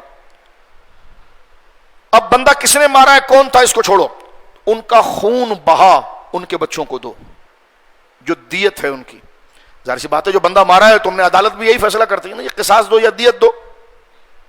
دیت دو، ان کی بیواؤں کو مال دو جن کے شوہر مار دیے گئے ہیں، ان بچوں کو مال دو جن کے باپ مار دیے گئے ہیں. یہی تو قتل کے عوض ہوتا ہے، دیت. بالکل عادلانہ سوال، فرمایا دیت دو. اچھا یہ بھی پھر آگے آپشن دیا حضور نے. دیکھیں یہ نہیں کہ صرف دیت دو، آپشن دینے کا کیا مطلب ہے کہ حضور جنگ نہیں چاہتے ہیں، لڑائی نہیں چاہتے ہیں. لعنت ہو تمہاری شکلوں کے اوپر، تم سرکار کے خاکے بناتے ہو. ہاں اللہ ہو، یہ سب دنیا کی ہرس کی وجہ سے ہوتا ہے. یہ بڑے بڑے جبے قبے اور ایقال اور رومال صرف عیاشی کے لیے ہیں. جنہوں نے اس دنیا پر حکومت کی ہے نا، الحمدللہ. اسی لیے اللہ سے رمضان میں دعا کرو، خاص یہ رمضان دعا کی قبولیت کا مہینہ ہے کہ اللہ ہمارے دلوں سے لالچ نکالے. لالچ نہ ماں کی عزت رہنے دیتی ہے، نہ باپ کی عزت دل میں رہنے سے دیتی ہے، نہ دین کی عزت رہنے دیتی ہے. ہوس ہوس ہوس، اس میں وہ بیٹی کو بھی قربان کرتا ہے، ماں کو بھی قربان کرتا ہے، عزت بھی قربان کرتا ہے. جس طرح آج کل کے چند بڈوں نے دین قربان کر دیا، اہل سنت کو قربان کر دیا. کیا کر دیا؟ بس ہو ہو ہو. تو اللہ رب العالمین اس لعنت سے بچائے اور اللہ ہمارے سینوں کو لالچ سے محفوظ رکھے. لالچ، حضور نے فرمایا میری امت کی سب سے پہلی بربادی کیا ہے؟ فرمایا وہ اول فسادیہ طول العمل. میری امت کی پہلی بربادی ہے لمبی امیدیں. لمبی امیدیں لالچ سے ہوتی ہیں. تو لالچ، یہ واقعی میں دعا کرو اور اللہ دعا قبول کرتا ہے. یہ میں آپ کو بات بتاؤں، اللہ دعاؤں کو رد نہیں کرتا، خیر کی دعاؤں کو اللہ واقعی میں رد نہیں کرتا. اللہ سے یہ دعا کرو کہ یا اللہ جو تو نے دیا ہے مجھے اس پر قناعت کی توفیق دے اور میرے سینے سے لالچ نکال دے. دیکھیے نا حضرت حذیفہ بن یمان کو حضور نے کیا کہا تھا؟ ایک پیالہ، فرمایا تمہارے خلاف سارے دشمن ایسے جمع ہوں گے جیسے اس پیالے پر کھانے کے لیے جمع ہوتے ہیں. کہتے ہیں حضور کیا اس وقت ہم کم ہوں گے؟ سرکار نے فرمایا نہیں، تم اس وقت سب سے زیادہ ہوں گے. ایسا ہے کہ نہیں؟ کہ پھر کیوں نہیں ہوگا کام؟ فرمایا اس لیے نہیں ہوگا، مدرسے بھی ہیں، خانقاہ بھی، میں سب کی بات نہیں کر رہا، لیکن اس میں پڑھایا کیا جا رہا ہے؟ پڑھانے کے بعد کیا غیرت اور حمیت آنی چاہیے وہ نہیں سکھا رہے. بس پڑھے جاؤ. اس پڑھنے کے بعد کرنا کیا ہے؟ اللہ رسول دین کے لیے کرنا کیا ہے؟ بس یہ پیر بیٹھانا گدی کے اوپر، اس کی غیرت سمجھو، باقی سب چھوڑو. اگر کوئی غلط بات بھی کوئی کر دے تو تم نے نہیں اس کے خلاف بولا، یہ تو ڈان ہے، پھر تو تمہاری خیر نہیں ہے. میں مشائخ اعظام کی بات نہیں کر رہا، میں سامریوں کی بات کر رہا ہوں جو بچڑا ہر دفعہ بنا کر لوگوں کو اس کے لیے تیار کرتے ہیں. تو ہم نے بنی اسرائیل نہیں بننا ہے کہ ہل چرتے ہوئے جبے والے بچڑے کو دیکھ کر اس کے آگے جھک جائیں. ہم اسی کو قبول کریں جس میں رسول اللہ کی وفاداری اور دین کی قدر نظر آتی ہو، جس میں امت کا درد نظر آتا ہو. اور کسی کو برا نہیں لگنا چاہیے یہ بات. ہم سب اس کے لیے ہم دعا مانگ رہے ہیں اللہ سے کہ اللہ رب العالمین ہمیں لالچ اور حرص سے بچائے. اور واقعی میں اس دعا کو اگر قبول کر لیا گیا نا، بالکل زندگی ٹریک پر آ جائے گی آپ کی اور میری. صرف یہ لالچ ہے جو ہمیں ہلاتا. ہمارے نمازیں بھی ہوں تو ہواؤں میں معلق رہتی ہے، درس بھی ہے تو وہ زبان سے دل میں نہیں اترتا. یہ لالچ اور حرص جو ہے، سرکار علیہ الصلوۃ والسلام فرمایا تم زیادہ ہوں گے پھر بھی مغلوب رہو گے، کیا فرمایا؟ فرما حب الدنیا و کراہیت الموت. پورے مرض کا اصل وجہ حضور نے بتا دی. اب اس سے زیادہ کیا دین بتائے گا مجھے؟ فرمائیے تم ہوں گے لشکر کے لشکر، لشکر کے لشکر تم ہوں گے، لیکن ایک گورے کا کتا بھی تمہیں ڈیل کرے گا. اس کی وجہ کیا ہوگی؟ حب الدنیا و کراہیت الموت. ہائے میرا ویزا لگ جائے، ہائے مجھے یہ مل جائے، ہائے مجھے وہ مل جائے، او پیر صاحب آخرت مل جائے، او پیر صاحب آخرت مل جائے، او سید صاحب آخرت مل جائے. تو حب الدنیا کراہیت الموت، دنیا کی لالچ اور موت سے نفرت. موت سے نہیں، ہم تو موت کے لیے دعا کرتے ہیں، ہم تو شہادت کی دعا کرتے ہیں. میں نے کہا بیٹا شہادت کی دعا جب کی جاتی ہے نا تو اس کے لیے حالات بنائے بھی جاتے ہیں. اب تیرے کو کیا دسترخوان پر شہادت کی موت آئے گی؟ ہاتھ تو نے ہرے کی گردن میں ڈالا ہوا ہے، بیٹھتا پاؤں تو تیرا ہرے کے جوتے کے اندر ہے، بیٹھتا تو ہرے کے دسترخوان پر ہے، اور شہادت کی دعا ہے. توجہ ہے؟ یہ کیا اپنے آپ کے ساتھ دھوکا ہے؟ شہادت اس کے لیے ہے، شہادت اس کے لیے ہے. محبت داتا صاحب کیا کہتے ہیں کہ محبت وہ ہے کہ جب محب لوگوں کی نظر میں محبوب کی نسبت سے ہو کہ جو محبوب کا دوست ہے سارے اس کے دوست ہو جائیں، اور محبوب کے جتنے دشمن ہیں سب اس کے دشمن ہو جائیں. یہ عجیب بات ہے کہ جو محبوب کے محب ہیں وہ تڑپ رہے ہیں، ان کو صرف جیب اور مال لینا ان سے، اور جو محبوب کے دشمن ہیں ان کے ساتھ ان کے فوٹو بھی آتے ہیں، ان کے ساتھ یہ گھومتے بھی ہیں، ان کی آسانیوں کے لیے نرمیاں بھی ہوتی ہے. تو لہٰذا یہ وہ چیز ہے، اور صحابہ کرام رضوان اللہ اجمعین میں یہ چیزیں نہیں تھی، اس لیے وہ غلبہ ان کے اندر تھا. اللہ اکبر. دیکھیے نا، میں ایک واقعہ مختصر سے بتاتا ہوں. خیبر میں حضور نے کل بھی میں نے عرض کیا تھا، خیبر کی بڑی جائیداد تھی، فدق خیبر. یہاں بہت زیادہ یہودیوں کی کھیتیاں تھیں، جو مسلمانوں نے کنٹرول کیا اس پر. تو وہاں پر حضرت صوبان کو حضور علیہ الصلوۃ والسلام نے فوڈ کا منسٹر بنایا، کہ فوڈ کا منسٹر جو ہے نا وہ صوبان ہے. ابھی جتنا کھجور آ رہا ہے، یہ آ رہا ہے، وہ آ رہا ہے، یہ تولے گا، جب تولا جائے گا تو صوبان کھڑا ہوگا، اپنے سامنے تلوائے گا. رات کا وقت تھا، حضرت صوبان اپنے حجرے میں اللہ اللہ کر رہے تھے. باہر یہودیوں کے بڑے بڑے شیخ آ گئے اور پروٹوکول کے ساتھ کہ لوگ ملنا چاہتے ہیں. آپ نے فرمایا بلاؤ. جب وہ آئے تو بندے ہی نہیں ختم ہو رہے، ایک تھال، دوسرا تھال، تیسرا تھال. کسی تھال میں قیمتی چمڑا ہے تو کسی میں دنانیر ہے، کسی میں یہ ہے، اور پورا گھر بھر دیا پیسوں سے. آپ نے فرمایا یہ کیا ہے؟ کہ لگا نہیں آپ ہمارے نئے یہاں کے حاکم ہیں. تو جو بھی حاکم آتا ہے، ایس ایچ او صاحب آتے ہیں تو ہم خدمت تو کرتے ہیں، کہ رابطہ اپنا بحال کرتے ہیں، تو لہٰذا ہم آپ کی خدمت میں آئے ہیں تو آپ اس کو قبول کریں. آپ نے فرمایا اس کا کیا حاصل ہے؟ یہ پڑھیے ذرا خیبر میں. آپ یہ نہیں کہہ رہا ہوں کہ ہم ایسے، ہم نے ایسا بننا ہے. کہ کیا ہے اس کے اندر، کیا رکھا ہوا ہے اس میں، یہ کیوں لائے ہو؟ کہ لگے دراصل وہ کل تلوائی کا دن ہے نا، کل وہ کھجور اور تمام چیزیں تلوائی ہوں گی، تو آپ تھوڑا آرام کر کے تشریف لائیے گا. کہتے ہیں میں نام کس کا لوں؟ کہتے ابھی ہمارا ایک نیا ہیرو آیا ہے، کہتے جا رہے تھے اور بچوں کو کرکٹ کھیلتا ہوا دیکھا، حضرت کے جذبات اتنے جاگے کہ گاڑی روکی اور اترے، فوراً بچوں کے ساتھ کرکٹ کھیلنے لگے. اور کوئی انسان کے بچے بنو یار، جو تمہارا کام ہے وہ کام کرو. گاڑی کے اندر فائلیں رکھے ہوتے ہیں. تو میں نے کہا جو کروڑوں روپے کا بجٹ جو تمہارے ان محلوں کے لیے ہے تو وہاں کرنا یہ کام، گاڑیوں میں رکھ کر کیا کرتا ہے تو؟ اور خود ادھر جو ہے وہ کینیڈا کے اندر ایسے ہاتھ باندھ کر ڈرائیونگ لائسنس کے لیے کھڑے ہوئے. کبھی ان سے محبت نہیں کرنا. یہ ٹیشو پیپر ہے، وقت ملے تو اپنی ضرورت کے لیے استعمال کرنا، دل میں نہیں لانا. ہم توہین نہیں کر رہے، یہ نبی اور خدا کی طرح دل میں آنا چاہتے ہیں کہ ان کے خلاف بات نہیں ہو سکتی، ان کی غلطی پر غلطی نہیں ہو سکتی، ان کے جھنڈے ہونے چاہیے، نظریاتی ہونا چاہیے. او فلاں زندہ، فلاں زندہ. میں نے کہا کون زندہ؟ یہ اللہ جانتا ہے. زندہ وہ ہے جو نبی کے راستے پر ہے، وہ کٹا ہوا بھی ہو تب بھی زندہ ہے، اور جو زندہ چل رہا ہو اور وہ ان کے راستے پر نہ ہو تو وہ بھی مردہ ہے. توجہ آپ. اب آپ دیکھیے تو حضور علیہ الصلوۃ والسلام، حضرت صوبان نے کیا کہا؟ فرمایا اٹھاؤ یہ سب یہاں سے. کہ لیکن نہیں آپ تو لیٹ آئیے گا. آپ رونے لگے غصے سے. فرمایا کہ تم سمجھتے ہو کہ میں اس کے لیے بیٹھا ہوں؟ یہ میرے آقا نے یہاں بٹھایا ہے. کہ میرے شب و روز ایسے گزر رہے ہیں جیسے تلوار چل رہی ہے کہ میں ابھی اڑوں اور حضور کے پاس پہنچ جاؤں. ابھی اڑوں اور سرکار کے پاس چلے جاؤں. فرمایا یہ تو میرے آقا نے یہاں ڈیوٹی لگائی ہے اور تم کہہ رہے ہو کہ مجھے اس سے خریدو گے. فرمایا اٹھاؤ سب یہاں سے. فرمایا تم کہہ رہے ہو میری لالچ یہ ہے, میری لالچ یہ نہیں ہے, میری لالچ دیدار مصطفیٰ ہے. فرمایا میں تو اشارہ ہوتا تو میں وہاں پہنچتا. یہ حضرت ثوبان کو پڑھ کے دیکھیے جو سرکار دو عالم کے خادم ہیں. ابے اچھے نہیں ہو تو اچھی بات تو کرو بھائی, اچھی بات کرو گے تو اچھے بنیں گے نا. اب دیکھیں سرکار علیہ الصلوۃ والسلام نے مختصر یہ کہ 3 باتیں لکھی. ایک تو یہ ہے کہ دیت ادا کرو, دوسرا یہ کہ جس قبیلے نے مارا ہے وہ قبیلہ ہے بنو نفاسا کا, اس سے رشتہ کٹ کرو. سمپل بات ہے کہ بھائی تم نے ہمارا ہے, کیونکہ وعدہ تھا نا, وعدہ آپ نے توڑا تو آپ نے وعدہ توڑا ہے تو لہٰذا ہم آپ سے تعلق. اور تیسرا یہ کہ خود اپنی زبان سے اعلان کر دو کہ ہم نے صلح نامہ ختم کر دیا ہے. ان کے سارے لالچی بیٹھے, انہوں نے کہا دیکھو یار دیت تو ہم دے نہیں سکتے, کیونکہ اتنی دیت دیں گے تو ہمارے پاس خود کھانے کو کچھ نہیں بچے گا. چلو پھر یہی آپشن تو نہیں تھا, سیکنڈ آپشن بھی تو ہے, اس کو لے لو. سیکنڈ آپشن یہ ہے کہ بنو نفاسا کہ لیکن نہیں وہ تو کعبے کی خدمت کرنے والے, انہی کے ذریعے تو مال آتا ہے.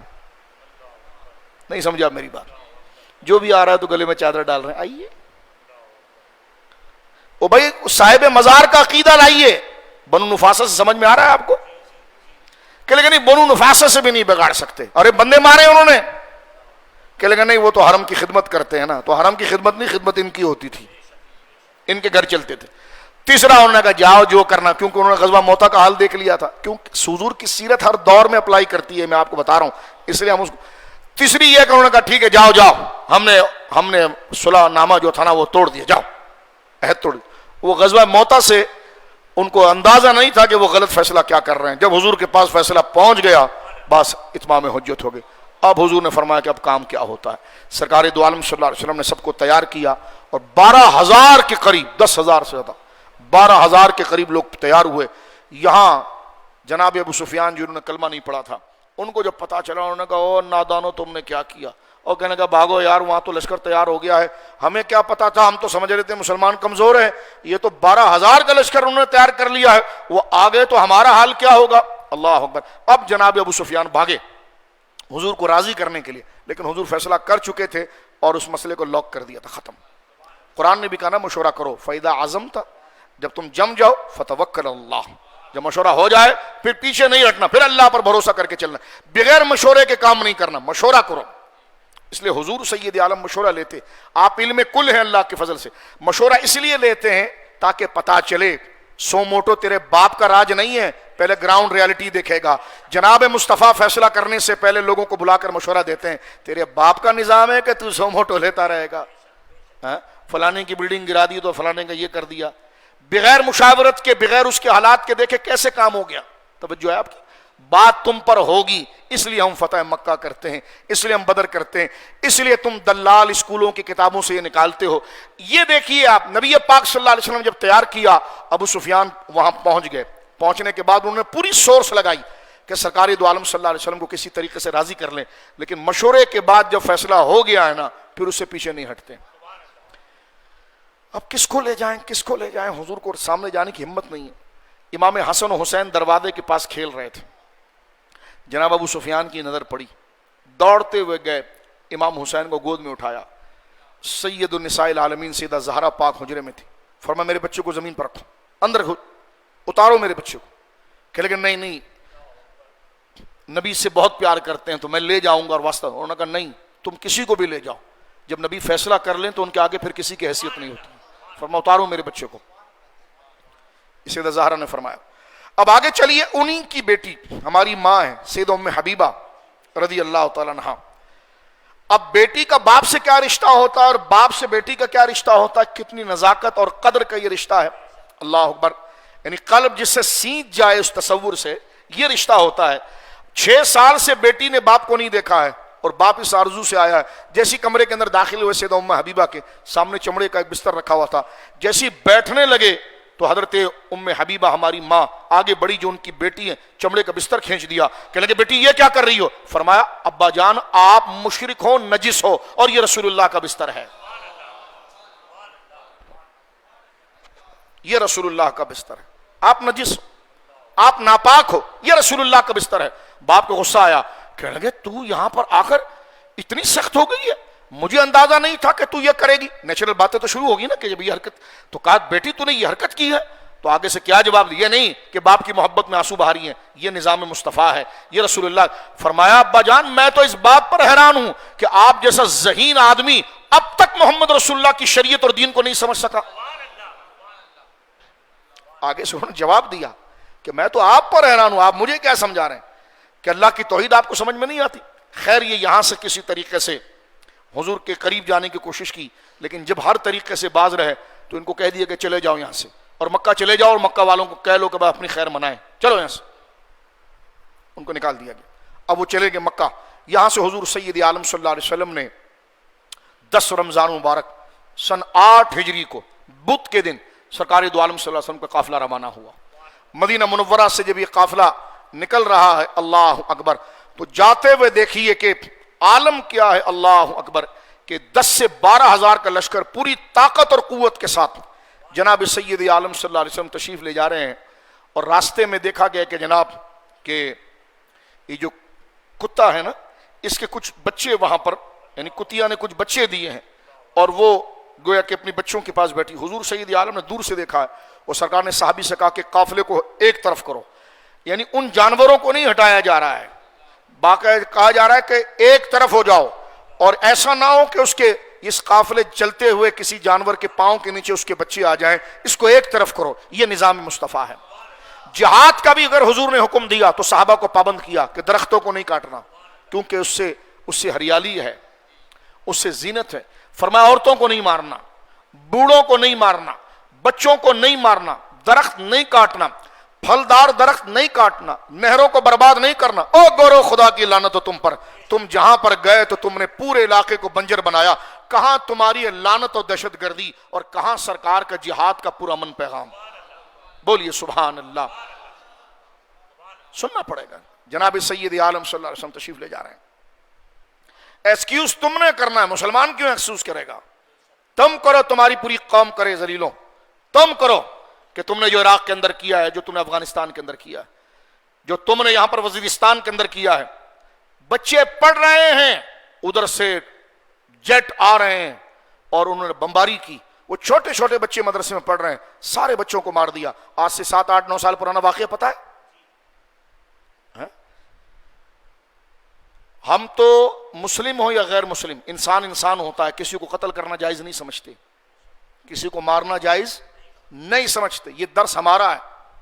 آپ دیکھیے فیصل آباد کے اندر کچھ عیسائیوں نے مسلمانوں کو مارا, مسلمانوں نے عیسائیوں کو مارا, اور وہاں پر جناب جو ہے کہ ان کو زندہ جلایا چند سال پہلے. ایک بات میں کر رہا ہوں, پاکستان کے اندر کسی چرچ پر پتھر مارا گیا, کسی عالم نے تقریر کی نہیں. ایک علاقہ ہے, بس ہو گیا, تھوڑا بہت مڑ بیڑ ہو جاتی ہے, بات ختم ہو گئی, ٹھیک ہے. تو ضبط کیا ہے وہ یہاں پر ہے. اب آپ دیکھیے کہ وہ جو بمباری ہوئی ہے اور جو بچوں کو مارا گیا ہے, تو تم کیا سمجھتے ہو ان کے ماں باپ خاموش رہ جائیں گے؟ اور تم کیا سمجھو جن کو تم ڈالر دے رہے ہو ان کو ٹھنڈا کر دیں گے؟ یہ آگ کبھی ختم نہیں ہوگی, یہ آگ تمہاری لگائی ہوئی ہے. ہمارے لوگوں کو سمجھنا چاہیے کہ اتنی مہنگائی تو تم نے کر دی ہے نا, ایک دفعہ قوم کو لاک کر دو اور گوروں کے پنجوں سے نکلنے کی کوشش کرو. لیکن تم حرام خور اور ذلیل ہو کہ تم نے ان کے پیسوں سے اپنی مراعات اور دنیا کو اتنا آباد کیا ہے. تم وہ قارون ہو کہ جنہوں تم نے مصنوعی جنتیں تم نے بنائی ہوئی ہے. تمہیں کیا پتا ہے کہ غریب آٹا کیا کھا رہا ہے, غریب کیا کر رہا ہے. اس دور میں کوئی 35-40 ہزار نہیں لاکھ روپے بھی کما لے, کیا وہ سروائیو کر سکتا ہے؟ کر سکتا ہے, سروائیو کر سکتا ہے. ان کی جائیدادیں کہاں سے آئی ہیں؟ ساری چیزیں. خیر اب سب ننگے ہو گئے, سب کو پتا ہے. اب میں اس پر کیا تقریر کروں, چھوٹا ہو یا بڑا ہو, عزت والے جو پہلے تھے وہ یہ سب کو پتا چل گیا کہ جناب کیا کھانا پوری چل رہی ہوتی ہے. اور اس پر ہم بات کریں گے, بات ہم کریں گے. جس کے خلاف بات نہیں کریں گے وہ اللہ کے نبی ہیں, اس لیے کہ ان کی بات میں کوئی خرابی بھی نہیں ہے. ہم اس بات پر ایمان رکھتے ہیں. تم پر بات ہوگی اور ہم پر بات ہوگی, جو غلط ہے اس کو غلط کہا جائے گا. اسی کو امر بالمعروف اور نہی عن المنکر کہتے ہیں. ایسی قصے سناتے رہو فتح مکہ کے, تو اس کا حاصل کیا ہے؟ اس کا حاصل یہ ہے جب آج کے دور میں اس کی روشنی میں کچھ بات کو ہم سمجھیں. نبی پاک صلی اللہ علیہ وسلم روانہ ہوئے, اور جب سرکار دو عالم صلی اللہ علیہ وسلم وہاں سے روانہ ہوئے ہیں, اللہ اکبر, جب آپ تو حضرت عباس ہجرت کرنے والوں میں سے تھے, اور حضور وہاں سے نکل چکے تھے. راستے میں حضرت عباس کی ملاقات جو ہے وہ حضور علیہ الصلوۃ والسلام سے درمیانے کسی علاقے کے اندر ہو گئی. اب ابو سفیان جو ہے نا وہیں کہیں قریب تھے اپنے رشتہ دار حکیم بن حزام کے ساتھ. بعد میں سب نے کلمہ پڑھا الحمدللہ. میں بس مختصر کرتا ہوں. حضرت عباس حضور علیہ الصلوۃ والسلام کے پاس جب پہنچے, جب اتنا بڑا لشکر انہوں نے دیکھا, کیونکہ مکہ سے ابھی ہجرت کر رہے تھے, جب انہوں نے دیکھا اتنا, تو پوچھا یہ کیا ہے؟ کہ جناب رسول اللہ صلی اللہ علیہ وسلم مکہ کی طرف جا رہے ہیں اور یہ واقعہ ہوا ہے. کہا واقعہ تو ہوا کیسا ہے؟ تو حضرت عباس تھوڑے گھبرائے, کیونکہ علاقہ بھی تو وہیں تھا جہاں سے وہ آئے تھے, کہ لوگ اب غلطی تو انہوں نے کی, اور اتنی بڑی بھیانک غلطی کی, اب کیا ہوگا. اتنے میں کہتے ہیں کہ رات کے وقت ان کو کہیں پر بات کرتے ہوئے ابو سفیان کی آواز آئی. تو انہوں نے کہا یہ آواز تو ابو سفیان تو نہیں ہے؟ انہوں نے کہا ہاں. او کہنے کا ناس جائے کیا کر دیا اوے. انہوں نے کہا بھائی میں تو خود معافی مانگنے کیا, سرکار معاف نہیں کرتے اور فیصلہ ہو چکا ہے. کہا چل میں کوشش کرتا ہوں. اب حضرت عباس کے پاس سرکار علیہ الصلوۃ والسلام کا سفید خچر تھا, اس پر ابو سفیان کو بٹھایا اور حضور کے پاس جانے لگے. تو سرکار دو عالم صلی اللہ علیہ وسلم جس خیمے میں تھے اس کے سائیڈ میں جو صحابہ کرام پہرا دے رہے تھے, ان صحابہ کرام کے اندر حضرت عمر رضی اللہ عنہ پروٹوکول آفیسر تھے اور آپ چیک کرتے تھے. اب جب حضرت عباس گزرے تو سرکار کے چچا ہیں, کوئی نہیں روک سکتا, جی جائیے. لیکن حضرت عمر کی نظر پڑ گئی ابو سفیان پر. کہنے لگے تو ایک تو قریش کا سردار ہے اور تو حضور سے سال میں ملنے جا رہا ہے, قانون کو ایک تو تجاوز کر رہا ہے, تیرا ارادہ کیا ہے؟ اب ظاہر سی بات ہے جو حفاظت پہ تو کیا کیا چیز دماغ میں نہیں آ سکتی. فوراً تلوار کھینچی اور حضور کی طرف دوڑنے لگے جلدی سے, کہ میں حضور سے اجازت لوں کہ یا رسول اللہ اجازت دیجیے میں ابو سفیان کا سر اتارتا ہوں. ادھر سے حضرت عباس نے اپنا سواری کو بھگائی اور حضور کے پاس پہلے پہنچ گئے اور کہنے لگے یا رسول اللہ میں نے جس کو امان دیا ان کو آپ نے امان دیا؟ حضور نے فرمایا ہاں ان کو میں نے بھی امان دیا. فرمایا حضور میں ابو سفیان کو لایا ہوں. اتنے میں حضرت عمر آئے تو حضرت عمر کو عباس کہنے لگے, کیونکہ قریبی ہے نا, تو فرمانے لگے کہ سن عمر آگے کچھ نہیں کہنا, میں نے امان دے دیا, رسول اللہ نے امان دے دیا. تو حضرت عمر خاموش ہوئے, صرف اتنا کہا عباس یہ تم نے ٹھیک نہیں کیا, تمہیں وہاں رکنا چاہیے تھا, تم نے ٹھیک نہیں کیا. اب یہ جو ایک جذبات میں بات ہوتی ہے نا, تو اس میں حضرت عباس نے کہا کیا ٹھیک نہیں کیا؟ اگر یہ تیرے قبیلے کا ہوتا تو حضور کے ذریعے راضی کرنے کی کوشش نہیں کرتا؟ یہ تیرے قبیلے کا نہیں تھا نا. بات ایسی غصے میں کر دی انہوں نے. تو حضرت عمر رونے لگے. فرمایا یہ بات مجھ سے نہ کرنا, اگر میرا باپ خطاب بھی اگر ایمان لاتا نا تو مجھے اتنی خوشی نہیں ہوتی عباس جتنا تیرے ایمان لانے پر رسول اللہ کو خوشی ہوئی ہے نا, اتنی خوشی مجھے ہو رہی ہے. یعنی میرا باپ اگر خطاب, باپ دیکھیں بچہ چاہتا ہے کہ میرا باپ میرے ساتھ جنت میں ہو, باپ چاہتا ہے میری اولاد ہو. خطاب نے کلمہ نہیں پڑھا, اللہ اکبر. حضرت عمر کہتے ہیں کہ میرا باپ اگر خطاب کلمہ پڑھتا تو مجھے خوشی ہوتی, لیکن تو نے عباس کلمہ پڑھا ہے نا تو خوشی رسول اللہ کو ہی ہے. تو یہاں سے حضرت عمر نے بتایا کہ میں اس لیے نہیں آیا کہ اس میں کوئی بات تھی عباس, میں تو اس لیے آیا کہ رسول اللہ نے میری ذمہ داریاں ہی عطا فرمائی تھی. یعنی یہ وفاداری صحابہ کرام رضوان اللہ اجمعین کی تھی. مختصر یہ کہ نبی پاک صلی اللہ علیہ وسلم کا وہ مبارک قافلہ جب مکہ مکرمہ کے قریب ہوا تو جناب ابو سفیان کو حضور کے قریب کر کے کہنے لگے, تو سرکار علیہ الصلوۃ والسلام نے کہا ہاں ابو سفیان بتاؤ محمد رسول اللہ کا رب غالب ہے کہ نہیں ہے؟ تو جناب ابو سفیان کہنے لگے بالکل ایسے ہی, محمد رسول اللہ صلی اللہ علیہ وسلم کا رب جو ہے وہ غالب ہے اور محمد صلی اللہ علیہ وسلم کا رب غالب ہے. اگر اس کے علاوہ کوئی رب ہوتا تو آج مدد کے لیے آ جاتا. تو حضرت عباس نے کہا تو کلمہ پڑھ, پھر محمد رسول اللہ بھی پڑھ, جب تو کہہ رہا ہے نشہد اللہ الہ الا اللہ وحدہ, میں گواہی دیتا ہوں اللہ کے سوا کوئی معبود نہیں ہے, تو پھر کلمہ بھی پڑھ کہ محمد رسول اللہ کے رسول ہیں. تو کہتے ہیں مجھے اس میں کچھ ٹائم چاہیے. سرکار نے بھی مسکرا کر فرمایا چلو ٹھیک ہے ٹائم. صحیح لوگ تھے, یہ نہیں کہا کہ تقیے کے انداز میں چلو پڑھ لیتا ہوں, بعد میں سنیوں میں حنفی اور بن کے گھس جائیں. جیسے شاہ عبدالعزیز صاحب نے لکھا, یہ کالوں نے یہ کیا ہے پوری زندگی. ہمارے محدثین میں کتنے یہ سنی بن کے گھسے ہیں. بخاری کے اندر ہمارے علماء چن چن کے تھک گئے ہیں, کیا بتائیں آپ. حنفی شافی آج لوگ کہتے ہیں یہ تو قادری بزرگ ہیں, قادری سلسلے سے ہیں, یہ شیعہ کیسے ہو سکتے ہیں؟ میں نے کہا جب شہاب الزہری کی شکل میں چھپا ہو سکتا ہے تو اس کی حیثیت کیا ہے؟ اب میں بات نہیں کرنا چاہ رہا ہوں اس طرف آ کر, صرف میں نے ایک اشارہ دیا ہے. تو یہ تقیہ ان کا مذہب تھا نا, تو یہ سنی قادری بن کر گھس جائے. لیکن دیکھیں آپ یہاں سنیوں کو شیعہ کہہ رہے ہیں, سنی کو شیعہ کہہ رہے ہیں. آپ نے کہا میں شیعہ ہی کو شیعہ کہہ رہے ہیں, سنی کو شیعہ نہیں کہہ رہے. جو عقیدہ آپ بیان کر رہے ہیں نا اس پر بات کر رہے ہیں. اب آپ دیکھیے وہ ٹھیک لوگ تھے, انہوں نے کہا اللہ کو تو میں مان گیا ہوں, اور یہ تیرے کان اس لیے کھینچ رہا ہوں کالے کہ تو بات ان بزرگوں کے بارے میں غلط کرتا ہے نا، تو میں بھی پھر الحمدللہ بات وہ کرے نا کہ جو رب دل خوش کر کے بندہ بات کرے. میں نے کہا غور کرے. اب یہاں سے اہم تقریر شروع ہو گئی اختتامی جو میں آپ کے سامنے کر رہا ہوں یہ واقعے کے ساتھ. کہ لگے میں نے اللہ کو تو ایک مان لیا ہے لیکن آپ کے لیے میرے دل میں کچھ شک ہے. یہ بات کرنا بھی تو بڑی بات ہے نا. اور مارو اس کو، اس نے کیسی بات کر دی ہے. سرکار نے کہا نہیں. سرکار نے مسکرا کر فرمایا ٹھیک ہے جا تجھے رخصت ہے، دیکھتے رہنا آنکھ والا تیری جوبن کا تماشا. اب یہاں سے دیکھیے آپ، اسلام جبری کسی کو مسلمان نہیں کرتا. جبری مسلمان اگر ادھر ہوتا تو ابو سفیان کی گردن پر تلوار رکھے جائے، پڑھ جب تم نے لا الہ الا اللہ کہا ہے تو محمد رسول اللہ بھی پڑھ جلدی سے. نہیں پڑھوایا، مرضی پر چھوڑ دیا. کیونکہ بھائی جب دل میں اسلام نہیں لائے گا تو ایسے کوئی ہم کو کیا کوئی یہاں پر کوئی زکوٰۃ کمیٹی میں جا کر نام لکھوا کر پیسے پکڑنے یا رب کے حضور پیش کرنا ہے. رب کے حضور تو مومن وہ ہے جو دل سے مانے نا. ہمارے یہاں کے جو 2 نمبر ہے وہ قانون لا رہے تھے نا کہ 18 سال کی عمر کا بندہ کلمہ پڑھے گا.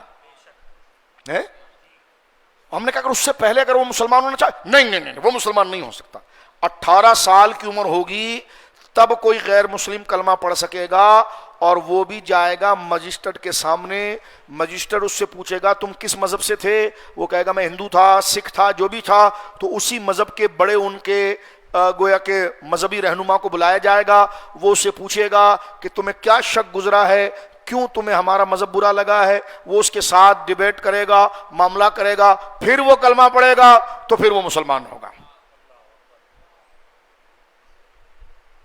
توجہ ہے. اب اس پر ایک سمپل اور سیریس بات سنیے آپ. میں نے کہا اگر کوئی 7 سال کا بچہ آپ کی پارٹی میں آ سکتا، تیر بالا ڈنڈا بلا شبہ شلہ ملا اس میں آ سکتا؟ کہ لگا نہیں ہمارے تو بچوں کی بھی ہم نے بنایا نا. تو میں نے کہا واہ، ایک چھوٹا بچہ نابالغ بھی یا کوئی نوجوان 12-15 سال کا وہ تیرے نام کا تیرا یہ گھٹیا جھنڈا لگائے تو جناب وہ تو بڑا نظریاتی ہے. اور جس رب نے اس کو پیدا کیا اس رب کی توحید کا نور اس کے دل میں جل جائے تو اس کو 18 سال کے بعد کلمہ پڑھنا پڑے گا. تو مل کر کہو لعنت اللہ علی الکاذبین، لعنت اللہ علی. اور ایک وظیفہ پڑھو، رمضان کی راتیں چل رہی ہے، سیہزم یعنی جو اس قسم کا رابطہ کرتے ہیں نا، اسلام کے خلاف کرتے ہیں. تو آپ اللہ کے بندے ہو، محبت اللہ کے لیے، دشمنی اللہ کے لیے. تو ذرا ہم تو غریب نہتے لوگ ہیں، دعا کر سکتے ہیں، ٹھیک ہے نہیں دعا کر سکتے ہیں اور کیا کر سکتے ہیں. تو آج ذرا مل کر یہ دعا کرو کہ خدا ان کو منتشر کرے. یہ آیت پڑھو سورہ قمر کی جو حضور نے بدر میں پڑھی تھی، سیہزم الجمع، اس نیت سے کہ یہ منتشر ہو. یہ بھیڑ بکرے جتنے، یہ بھیڑیے جتنے اسلام کو نوچنے کے لیے آ رہے ہیں نا، خدا ان بھیڑیوں کو تتر بتر کرے. جیسے تم اپنے گھر کو بچاتے ہو نا، تو گھر سے بڑا گھر اسلام ہے. تو مل کر پڑھو، اسی شدت کے ساتھ پڑھو، سیہزم الجمع ویولون الدبر. خدا ان کے مجموع کو منتشر کرے. بولے خدا ان کے مجموع کو منتشر کرے. خدا اسلام کے خلاف ان کے اتفاق کو منتشر کرے اور یہ پیڑ دکھا کر بھاگیں جو رسول اللہ نے بدر میں کہا تھا. اب سنیے میرے دوستو، 18 سال کی بات کرتے ہیں کہ جناب 18 سال میں نا وہ پھر کلمہ پڑھے گا. اور کلمہ کہاں پڑھے گا؟ مجسٹریٹ کے سامنے. میں نے کہا یہاں تو تمہارا اسمبلی کا اسپیکر بڈھا وہ بھی اگر کسی پولیس والے کے سامنے جاتا ہے تو اپنے باپ تک کی کرپشن بتا دیتا ہے. توجہ ہے. ایک سادہ آدمی کلمہ پڑھ رہا ہے، مسلمان ہو رہا ہے، اس کو پولیس کے آگے پیش کیا جائے گا. اور مجسٹریٹ کیا بیچتا ہے؟ وہ خود مسلمان ہے، وہ خود اس کو آتا ہے کچھ. ایک بندہ اپنی آزادی سے کلمہ پڑھ رہا ہے نا جی، کوئی اس پر جبر نہیں. اگر اس کو جبر پڑھا بھی دیا جائے تو یہ ہمارے کو کیا فائدہ پڑے گا اگر وہ نماز میں ہمارے ساتھ ہو، پیچھے اسلام کا دشمن بنا رہے. سمجھ رہے ہیں آپ؟ تو وہ اللہ کے لیے کیا فائدہ ہوگا. میں کہتا ہوں ایک عام آدمی پولیس والے کو دیکھ کر گھبرا جاتا ہے، تو ایک بندہ جو اپنی مرضی سے مسلمان لایا ہے تو اس کو پولیس والے کے سامنے بھیجیں گے آپ؟ تو کچھ جرت پیدا کرو، محبتوں کے لیے معاملہ پیدا کرو. اپنے اسٹیجوں پر جب بٹھاؤ تو پہلے ان کو وضاحت لو کہ یہ عقیدہ ہے تمہارا. وہ کہے گا نہیں. کہ یہ کفری عقیدہ ہے؟ ہاں. کہ پھر تیرے کو عزت دیں گے. یہ نہیں کہ سندھ میں جو بھی آئے تو حضرت دین کی تبلیغ کا کام ہو رہا ہے تو ان کے نیچے جا کے سو رہے ہیں. یہ نہیں کرو، تھوڑی حیا کرو. ہر چیز میں یہ نہیں ہوتا ہے، اس چیز کو دیکھا جاتا ہے، پہلے حجت قائم کی جاتی ہے، امر بالمعروف اور نہی عن المنکر کہا جاتا ہے. توجہ ہے آپ کی.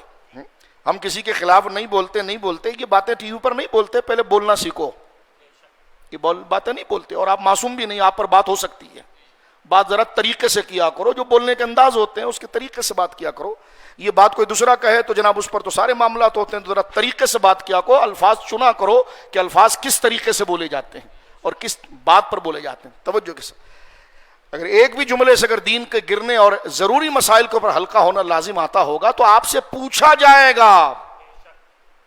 ایک بات، نبی پاک صلی اللہ علیہ وسلم جب وہاں سے روانہ ہوئے تو ابو سفیان کو حضور نے فرمایا کہ ٹھیک ہے تم اپنی مرضی سے پھر جو کرتے رہنا۔ اب ابو سفیان اس ٹو کے اندر ہے، یعنی اس کوشش کے اندر ہے کہ حضور علیہ السلام کو مکمل طور پر تنقید اور تحقیق کر رہے ہیں۔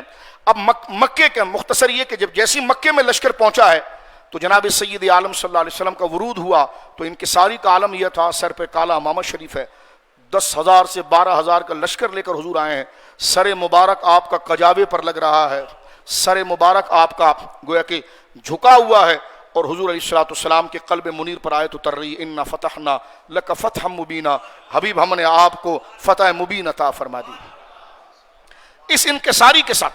اور اس وقت جب ابو سفیان سے بھی ملاقات ہوئی تھی نا تو حضرت عباس نے کہا تھا حضور ان کے لیے کچھ اعلان کریں، حالانکہ وہ کہہ رہے ہیں کہ نہیں، تو سرکار نے پھر بھی فرمایا من دخل دار ابی سفیان فهو آمن، من دخل دار ابی سفیان فهو آمن، جو ابو سفیان کے گھر میں آ گیا وہ امن میں ہے، جس نے دروازہ بند کر دیا وہ امن میں ہے، جس نے کھڑکیاں بند کر دی وہ امن میں، جس نے اسلحہ رکھ دیا وہ امن میں، عام گویا کہ معافی کا اعلان ہے۔ اب یہاں پر سنیے بات کو سمیٹتے ہیں کہ جب سرکار کا ورود ہو رہا تھا نا تو سعد بن عبادہ تو بہت غصے میں تھے، کیونکہ اسی مکے میں مسلمانوں کو مارا گیا، 3 سال کھلے آسمان کے نیچے رکھا گیا، 13 سال کتنے کٹھن، آپ پڑھیے سیرت کو، کچھ نہ ہو تو نور بخش توکلی صاحب رحمۃ اللہ علیہ کی کتاب سیرت رسول جو ہے اس کو ڈاؤن لوڈ کریں، اس کو آپ پڑھیں اور اس کا مطالعہ کریں، کچھ نہ کچھ اجمالی مختصر سیرت تو آپ کو پتہ چلے۔ اب آپ دیکھیے کہ اتنے ظلم و ستم سے نکالا گیا، لیکن جب آ رہے ہیں تو کچھ تو غصہ بنتا بھی تھا، تو حضرت سعد بن عبادہ جو ہیں رضی اللہ عنہ، ان کے ہاتھ میں تلوار، حضور نے جھنڈا دیا ہوا تو وہ آگے چل رہے تھے، اور غصے میں ابو سفیان اور کافروں کو دیکھ کر فرمایا الیوم یوم الملحمہ، آج کا دن بدلے کا دن ہے، آج کا دن مقابلے کا دن ہے۔ ابو سفیان گھبرا کر حضور کے پاس آئے کہ لگے وہ کیا کہہ رہے ہیں؟ حضور نے فرمایا کون؟ کہ سعد کچھ کہہ رہے ہیں۔ کہ سعد نے کیا کہا؟ کہ سعد نے کہا الیوم یوم الملحمہ، آج کا دن جو ہے وہ مقابلے کا دن ہے، آج کا دن جو ہے وہ ملحمہ ہے، لڑائی کا دن ہے، بدلے کا دن ہے، اور کاٹ کے رکھ دیں گے ہم، یوم الملحمہ ہے۔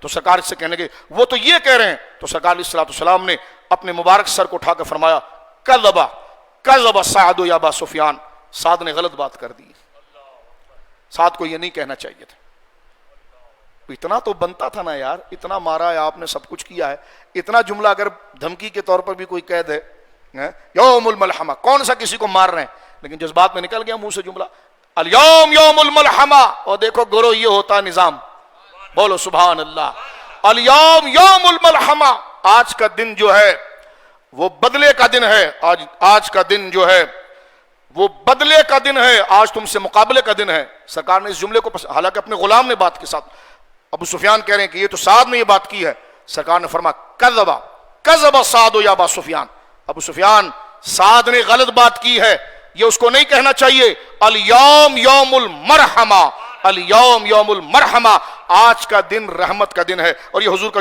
جملہ دیکھیں، کذب سعد یا ابا سفیان الیوم یوم المرحمہ، الیوم یوم یعظم اللہ فیہ الکعبۃ، الیوم یوم تقصی فیہ الکعبۃ، الیوم یوم اعز اللہ فی قریش، فرمایا آج ذلت کا دن نہیں ہے، آج عزت کا دن ہے، آج کے دن اللہ نے کعبے کو کی عظمت کو ظاہر کیا ہے، آج کعبے کو غلاف پہنایا جائے گا، آج کعبے کی تعظیم ہوگی، آج کا دن کاٹنے کا مارنے کا دن نہیں ہے، رحمت کا دن ہے، آرام کا دن ہے۔ یہ نعرہ جو تھا نا الیوم یوم الملحمہ، آج لڑائی کا دن ہے، یہ کسی غیر نے نہیں بولا تھا، اپنے نے بولا تھا، لیکن حضور نے رد کر دیا، حضور نے رد کر دیا، فرمایا کذب سعد، سعد غلط بات کہہ رہا ہے، کذب سعد یا ابا سفیان، غلط بات کہہ رہا ہے سعد، الیوم یوم المرحمہ۔ اور حضور نے بولا سعد ادھر آؤ، سعد آئے، فرمایا جھنڈا دو، جھنڈا بھی لے لیا اور لے کر ان کے بیٹے کو دیا۔ یہاں پر علماء نے لکھا کمال تربیت تھی کہ لے کر بیٹے کو دیا، تاکہ ان کے دل میں یہ گنجائش رہے، ملا تو پھر بھی بیٹے کو ہے نا، لے کر ان کو، تو یہ تربیت کا انداز ہے، لے کر بیٹے کو دیا، اور ان کو لے کر یہ پنشمنٹ ہوئی ہے کہ جناب آپ نے یہ بات کیوں کی، اور ابو سفیان کو بتایا کہ یہ محمد رسول اللہ کے دین کا ڈسپلن ہے، دیکھو اس سے جھنڈا لے لیا گیا ہے۔ اب یہ ساری چیزیں ابو سفیان دیکھ رہے تھے۔ نبی پاک صلی اللہ علیہ وسلم جب آئے تو مکے کی ساری گلیاں بھر گئی تھیں۔ کیسا منظر ہوگا یار، مکے کی گلیاں بھر گئی ہیں، ہر جگہ شور شرابہ لگا ہوا ہے، اور حضور سید عالم صلی اللہ علیہ وسلم کا یہ مبارک قافلہ جب مختصر یہ کہ پہنچ رہا ہے تو یعنی حضور جس قلب میں موجود ہیں، اس قافلے کے درمیان میں موجود ہے، وہ سارے لوگ جو ہیں وہ آہینی لوہے کے لباس میں ملبوس ہیں، جو حضور کے باڈی گارڈ ہیں اور حضور کو لے کر آ رہے ہیں، اور ان کے بازوؤں پر ہری جو ہے وہ پٹیاں بندھی ہوئی ہے، جو علامت ہے کہ جناب یہ جو پروٹوکول کا حصہ ہے اس میں حضور علیہ السلام موجود ہیں۔ اب سرکار جب تشریف لائے تو اس میں یہ تھا کہ حضرت علی رضی اللہ تعالیٰ نے ایک بندے کو دیکھا کہ وہ شرارت کر رہا تھا، آپ نے تلوار کھینچی، اور تلوار کھینچ کر جب اس کی چیز بھاگے نا تو آپ کی بہن اس وقت مکہ میں ہی تھی، سید ام ہانی نے دیکھا یہ تو ہمارے پڑوسی، تو کہا میں ان کو امان دے رہی ہوں، علی مارنا نہیں، میں امان دے رہی ہوں، علی مارنا نہیں، ابھی کلمہ نہیں پڑھا ہے، میں امان دے رہی ہوں، علی مارنا نہیں۔ آپ نے فرمایا چپ کرو۔ ادھر سے وہ بھاگتے ہوئے حضور کے پاس آئی، حضور نے جب دیکھا تو سرکار نے فرمایا ام ہانی تم کم، اپنی کچھ بات کرنے سے پہلے انہوں نے کہا کہ میں نے اس بندے کو امان دی ہے، علی اس کے پیچھے آ رہا ہے۔ سرکار نے فرمایا ام ہانی جس کو تو نے امان دی اس کو میں نے امان دیا۔ اور رحمت دیکھو یار کہاں کہاں سے بہ رہی ہے، وہ کتنا اپنا راستہ بنا رہی، کوئی سختی کہیں نہیں ہے یار۔ تو مجھے بتاؤ میدان محشر میں رحمت کیسی ہوگی؟ کاش محشر میں جب ان کی آمد ہو، اور یہاں تو غیر ہیں سامنے جنہوں نے کلمہ نہیں پڑھا ہے، ان کے لیے رحمتوں کا یہ جوبن ہے، اور حضور کی امت جب اٹھے گی اللہ اکبر، اور اسی طرح سرکار کا ورود ہوگا جیسے حضور آ رہے ہیں، اور حضور خود فرماتے ہیں جب میں آؤں گا نا تو 50,000 غلمان، اور 50,000 غلمان جن کے چہرے ایسے جیسے رات کے اندھیرے میں گویا کہ جواہرات کو زمین پر پھینک دیا جائے تو وہ چمکتا ہے نا، ایسے ان کے چہرے چمک رہے ہوں گے اور میرے گرد گھوم رہے ہوں گے، اور میرا ورود میدان محشر کے اندر ہوگا۔ تب تو میرے ایمان نے کہا نا کاش محشر میں جب ان کی آمد ہو اور بھیجیں سب ان کی شوکت۔ جملہ دیکھیں کیا ہے، بھیجیں سب ان کی شوکت، اللہ اکبر۔ وہ شوکت و غلبلہ، وہ شوکت اس عزت کو کہتے ہیں جس میں غلغلہ، روب اور دبدبہ ہوتا ہے۔ فرمایا کیا جملہ استعمال کیا تھا، کاش محشر میں جب ان کی آمد ہو، اور بس پہنچ جائیے میدان محشر میں ابھی ایسے، کاش محشر میں جب ان کی آمد ہو اور بھیجیں سب ان کی شوکت۔ عزت ہوگی لیکن نظر کوئی نہیں اٹھا سکے گا، آئے ہائے ایسی غلغلے۔ فرمایا بھیجیں سب ان کی شوکت پہ لاکھوں سلام، مجھ سے خدمت کے قدسی کہیں ہاں رضا مصطفیٰ جان رحمت پہ لاکھوں سلام۔ سرکار ان کے گھر گئے، ام ہانی کے گھر گئے، چاشت کی نماز حضور نے وہیں پڑھی، پھر حضور اپنی اونٹنی پر بیٹھے، اور بیٹھنا تھا کہ ام ہانی نے کلمہ پڑھ لیا۔ سرکار کے ابھی آگے میں عرض کرتا ہوں، سرکار وہاں سے چلے اور چل کر سرکار دو عالم صلی اللہ علیہ وسلم اپنی اونٹنی پر بیٹھے ہوئے ہیں، اور سرکار نے طواف فرمایا۔ اللہ اکبر، یہ ایک اپنی جگہ پر بڑا تفصیلی موضوع ہے۔ یہ جو طواف ہے نا اس پر کئی دیر بات ہو سکتی ہے کہ کس طریقے سے طواف ہوا، کس راستے سے حضور آئے ہیں، لیکن اتنا اللہ قبول فرمائے۔ طواف کرنے کے بعد جب حجر اسود سامنے آتا تھا تو سرکار اپنے عصا مبارک سے اس کا استلام کرتے تھے، اور جب طواف مکمل ہو گیا تو جناب رسول اللہ صلی اللہ علیہ وسلم کی اونٹنی رکھی، اور صحابہ نے اپنی ہتھیلیاں بچھائی ہوئی تھی، اور سرکار پاؤں رکھ کر اللہ اکبر زمین پر تشریف لا رہے ہیں۔ اور اس وقت حضرت ابو بکر صدیق سرکار کے دائیں طرف تلوار لے کر کھڑے ہیں اور چل رہے ہیں۔ سرکار مقام ابراہیم پر آئے، اور مقام ابراہیم پر حضور نے طواف کے بعد 2 رکعت نماز پڑھی۔ اس کے بعد مجمع صحابہ ہٹا رہے ہیں، ہٹو ہٹو، کیا منظر ہوگا یار، ایک دماغ میں لائیے، ہٹو منظر ہٹ۔ اور پھر سرکار ادھر سے زمزم کے کنویں کی طرف آئے، حضرت عباس نے کنویں کا ڈول بھرا اور سرکار علیہ السلام کو زمزم پلایا، سرکار نے چہرے پر لگایا، زمزم پیا حضور علیہ السلام نے۔ وہاں سے حضور علیہ السلام آئے خانہ کعبہ کی طرف، اور جیسی کعبے کی طرف حضور آئے ہیں، اب دروازے کی طرف جب آئے تو سرکار نے فرمایا کھلواؤ، تو یہی عثمان بن طلحہ آ گیا ہے۔ جب وہ چابی سے کھولنے لگے تو سرکار، بلکہ چابی حضور کے ہاتھ میں دی، جب سرکار کے ہاتھ میں دی تو سرکار نے فرمایا کہ نہیں، یہ چابی تم رکھو اور تم دروازہ کھولو۔ تو جب وہ کھولنے لگے تو سرکار نے فرمایا تجھے یاد ہے وہ دن کہ جب میں یہیں پر کعبے میں داخل ہونا چاہ رہا تھا تو نے مجھے روکا تھا؟ ہاں، اور عثمان، یعنی یہ رقت کے لیے حضور کسی کو ذلیل نہیں کرتے، اس کو بتا رہے ہیں شان نبوت کی۔ فرماتے میں نے کہا تھا نا. کیا کہا تھا؟ کہ آپ نے یہ کہا تھا کہ ایک وقت آئے گا تیری چابی میرے ہاتھ میں آئے گی اور میں جسے چاہوں گا اسے دوں گا. اب آپ دیکھیں ایک بندے نے اتنی بڑی دل آزاری کی ہے یار. اسی کو کہتے ہیں قائد جو اصل مقصد کے لیے ساری چیزیں معاف کر دیتا ہے. ایسا حوصلہ کون لائے گا یار؟ ایسا حوصلہ تھا تو پھر خلفاء میں ہی تھا, خلفاء راشدین میں. حضور سید عالم نے جب چابی لی نا تو حضرت عباس اور مولا علی قریب کھڑے تھے. تو حضرت عباس نے, حضرت علی نے اور حضرت عباس نے حضور سے کہا حضور یہ چابی چچا جان عباس کو دے دیں. اس لیے کہ ان کے پاس پہلے, انصاف آپ دیکھیے یار, حضرت عباس حضور کا دل ہے اور حضور فرماتے ہیں کہ عم الرجل سن و ابیہ, بندے کا چچا اس کے باپ کی طرح ہوتا ہے. اتنا ادب حضور کرتے تھے. اب وہ کیا کریں, یہ سننے کی باتیں ہیں. اس واقعے کے ساتھ کہتے ہیں حضور یہ چابی مجھے دے دیجئے کیونکہ سقایا یعنی حاجیوں کو زمزم پلانے کا شرف یہ مجھے ہے, تو چابی بھی میرے پاس آ جائے کیونکہ اس نے تو یہ کیا تھا. تو سرکار نے مڑ کر دیکھ کر فرمایا چچا آج انتقام کا دن نہیں ہے. آپ انصاف دیکھو یار. ہاں کس کو کہہ رہے ہیں, کہاں کہہ رہے ہیں؟ فرمایا نہیں چچا آج انتقام کا دن نہیں ہے. اٹھا کے چابی عثمان کے ہاتھ پر دی. انہوں نے وہیں پر کلمہ طیبہ پڑھا کہ ایسی فراوانی. اللہ, یہ دل جیتے جا رہے ہیں, یہ دل جیتے جا رہے ہیں. اللہ اکبر. اب میں بات کو یہاں پر اختتام کی طرف لے آتا ہوں. اتنے واقعات یہاں پر ہیں. سرکار دو عالم صلی اللہ علیہ وسلم نے اندر کعبے کے اندر داخل ہونے کے بعد حضور سید عالم نے جو بت تھے ان تمام کو اپنے عصے سے قل جاء الحق وزهق الباطل ان الباطل کان زهوقا. عاشقوں نے یہ بھی لکھا ہے کہ حضور نے ہاتھ سے نہیں گرائے کیونکہ حضور کا ہاتھ لگ جاتا. ہاں یہ بھی عشق کی باتیں ہیں نا کہ حضور نے اپنے ہاتھ نہیں لگائے کہ ہاتھ, کیونکہ وہ تو جہنم کا ایندھن ہے نا. تو سرکار اگر ہاتھ لگاتے تو پھر وہ تو سزا پہلے. تو حضور نے عصے سے سب کو گرایا. حضرت ابراہیم اور حضرت اسماعیل کے بت بنائے ہوئے تھے تو حضور نے ان کو ڈائریکٹ نہیں گرایا. سرکار نے کہا یہ بڑے ظالم ہیں, دیکھو انہوں نے کیا کیا. پہلے جو نقش انہوں نے بنائے ہوئے تھے نا حضور نے اس کو مٹائے. کچھ سمجھ میں آ رہا ہے؟ وہ نقش مٹائے کیونکہ بھائی نسبت کر دی انہوں نے, غلط کی ہے, لیکن نقش کو مٹایا اس کے بعد گرایا. یعنی وہ نقوش جو تھے اس کو آپ نے گرا دیا اور نقوش کو مٹانے کے بعد اس کو آپ نے گرا دیا. لوگ کہتے ہیں نہیں تبرک کی کوئی احتیام نہیں. میں نے کہا مسلم امام احمد پڑھ. دیکھو خانہ کعبہ کے 4 کارنر ہیں, 4 کارنر ہیں نا, جیسے رکن یمانی ہے, رکن اسود ہے, رکن عراقی ہے, رکن شامی ہے, ٹھیک ہے. لیکن آپ 2 رکن کی تعظیم کرتے ہیں.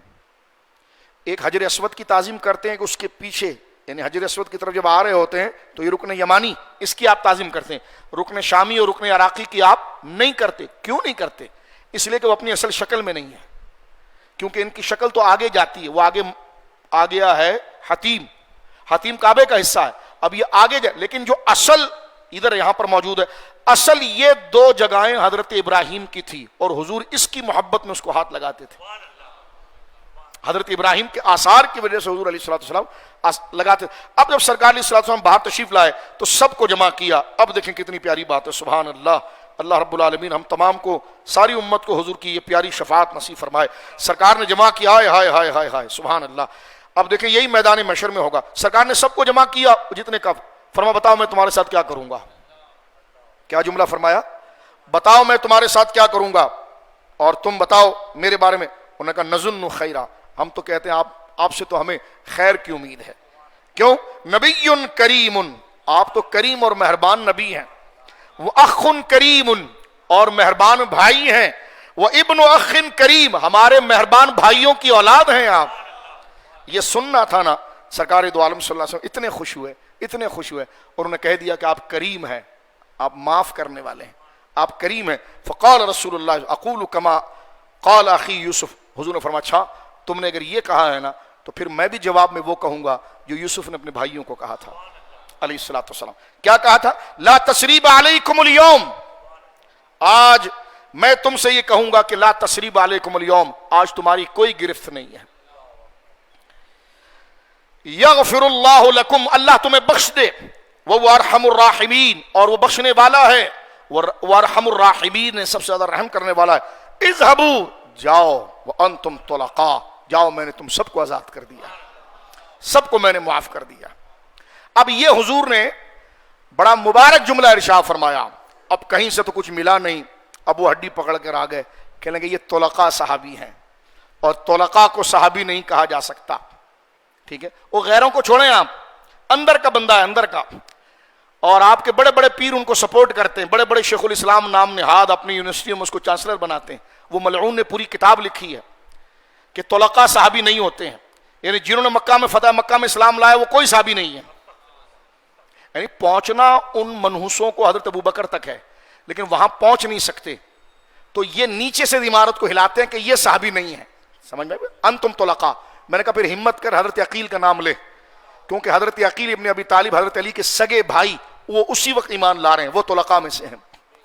آپ کی بہن سیدہ ام ہانی وہ طلقاء میں سے ہیں، جبکہ جناب معاویہ پر تو آنا چاہ رہا ہے، وہ تو تاریخوں سے ثابت ہے وہ فتح مکہ سے پہلے خود سے اسلام لائے ہیں، یہاں ابو سفیان ہیں اور دیگر لوگ ہیں، لیکن سن تو جن کو طلقاء کہہ رہا ہے نا، اور تیری بکواس میں کیا سنوں کہ طلقاء کہہ کر جو تم کو سرکار نے جو طلقاء کہا ہے، تو طلقاء کا جو مطلب نکال رہا ہے، تیری یہ بکواس جو ہے جس مطلب کی غلط مطلب کی۔ قرآن دیکھ سامنے کیا کہہ رہا ہے، قرآن کہہ رہا ہے اذا جاء نصر اللہ والفتح، دیکھو جب رب کی طرف سے فتح آئی، ورأیت الناس يدخلون فی دین اللہ افواجا، اللہ کیا کہہ رہا ہے کہ وہ جوق در جوق اسلام میں آ رہے تھے، دین میں آ رہے تھے۔ فسبح بحمد ربک واستغفر، اے حبیب آپ رب کی تسبیح بیان کیجئے، اس کی حمد کے دیے، انہ کان توابا، بے شک وہ سب سے زیادہ توبہ کو قبول کرنے والا ہے، وہ تواب ہے۔ یہاں پر رب نے کیا فرمایا کہ دیکھیے ورأیت الناس يدخلون فی دین اللہ افواجا، یہ جن کن کے بارے میں کہا جا رہا ہے کہ جب عام معافی ملی ہے اور اسلام کا غلبہ ہوا، شرق سے لے کر غرب تک لوگ اسلام میں داخل ہو رہے ہیں، تیرے دماغ میں اپنی گندگی ہے لیکن قرآن ان کی شرافت کو بیان کرتا ہے۔ وَرَأَيْتَ النَّاسِ، دیکھو انہی لوگوں کو دیکھو حبیب، افواجا، کیسے فوج در فوج وہ اسلام میں داخل ہو رہے ہیں۔ اور دیگر جگہ پر قرآن کہتا ہے لا يستوی منکم من انفق من قبل الفتح وقاتل اولئک اعظم درجۃ من الذین انفقوا من بعد وقاتلوا وکلا وعد اللہ الحسنی، فرمایا جس نے فتح مکہ سے پہلے اسلام لایا اور اللہ کی راہ میں جہاد کیا، مال دیا، وہ بعد میں جو لائے ہیں فتح مکہ کے بعد وہ ان کی طرح تو نہیں ہو سکتے نیکی میں، لیکن حبیب ہیں دونوں جنتی، وکلا وعد اللہ الحسنی۔ تو قرآن تو فتح مکہ کے بعد سب کے ایمان کی بات کر، توجہ ہے آپ کی۔ اور اس کے ساتھ آپ دیکھیے کہ نبی مکرم صلی اللہ علیہ وسلم نے ان تمام کو معافی، 15 دن سرکار علیہ السلام وہاں رہے، کتنے؟ 15 دن رہے، اور اسی دوران حضور کے ساتھ چل رہے ہیں ابو سفیان، تو دل میں ایک وسوسہ گزرا کہ کاش میرے پاس بھی کوئی لشکر ہوتا، میں بھی کوئی مقابلہ کر سکتا، دل میں وسوسہ آتا ہے۔ ادھر آیا اور سرکار نے سینے پر ہاتھ مارا اور فرمایا ابو سفیان آج کوئی بھی لشکر آتا نا وہ ذلیل ہو جاتا۔ اب ابو سفیان نے جب یہ کیفیت دیکھی نا تو کہا واقعی میں اب میرے دل میں کوئی شک نہیں ہے، اب میں سب کے سامنے کہتا ہوں وَأَشْهَدُ أَنَّ مُحَمَّدًا عَبْدُهُ وَرَسُولُهُ، جیسے اللہ کے ایک ہونے کی میں نے گواہی دی ہے تو میں گواہی دیتا ہوں محمد صلی اللہ علیہ وسلم اللہ کے رسول ہیں۔ اور اسلام میں داخل ہوئے، سرکار نے ان کا اسلام قبول کیا، سرکار نے عام معافی کا اعلان کیا، توجہ ہے۔ اور سرکار نے جب کسی کا اسلام، اب یہ پیچھے سے بات اٹھانا انہوں نے یہ کر دیا تھا، اس نے کلیجہ کھا لیا تھا، اس نے یہ کر دیا تھا، اس نے وہ کر دیا تھا، میں نے کہا اے سن، حضرت حمزہ کا اگر معاذ اللہ کلیجہ کھایا اور وہ اسلام لے آئے تو حضرت حمزہ بھی کہیں گے یار چھوڑ جو ہوا، میں جس کے لڑ رہا تھا وہ بات تو نے قبول کر لی تو تو میرا بھائی ہے۔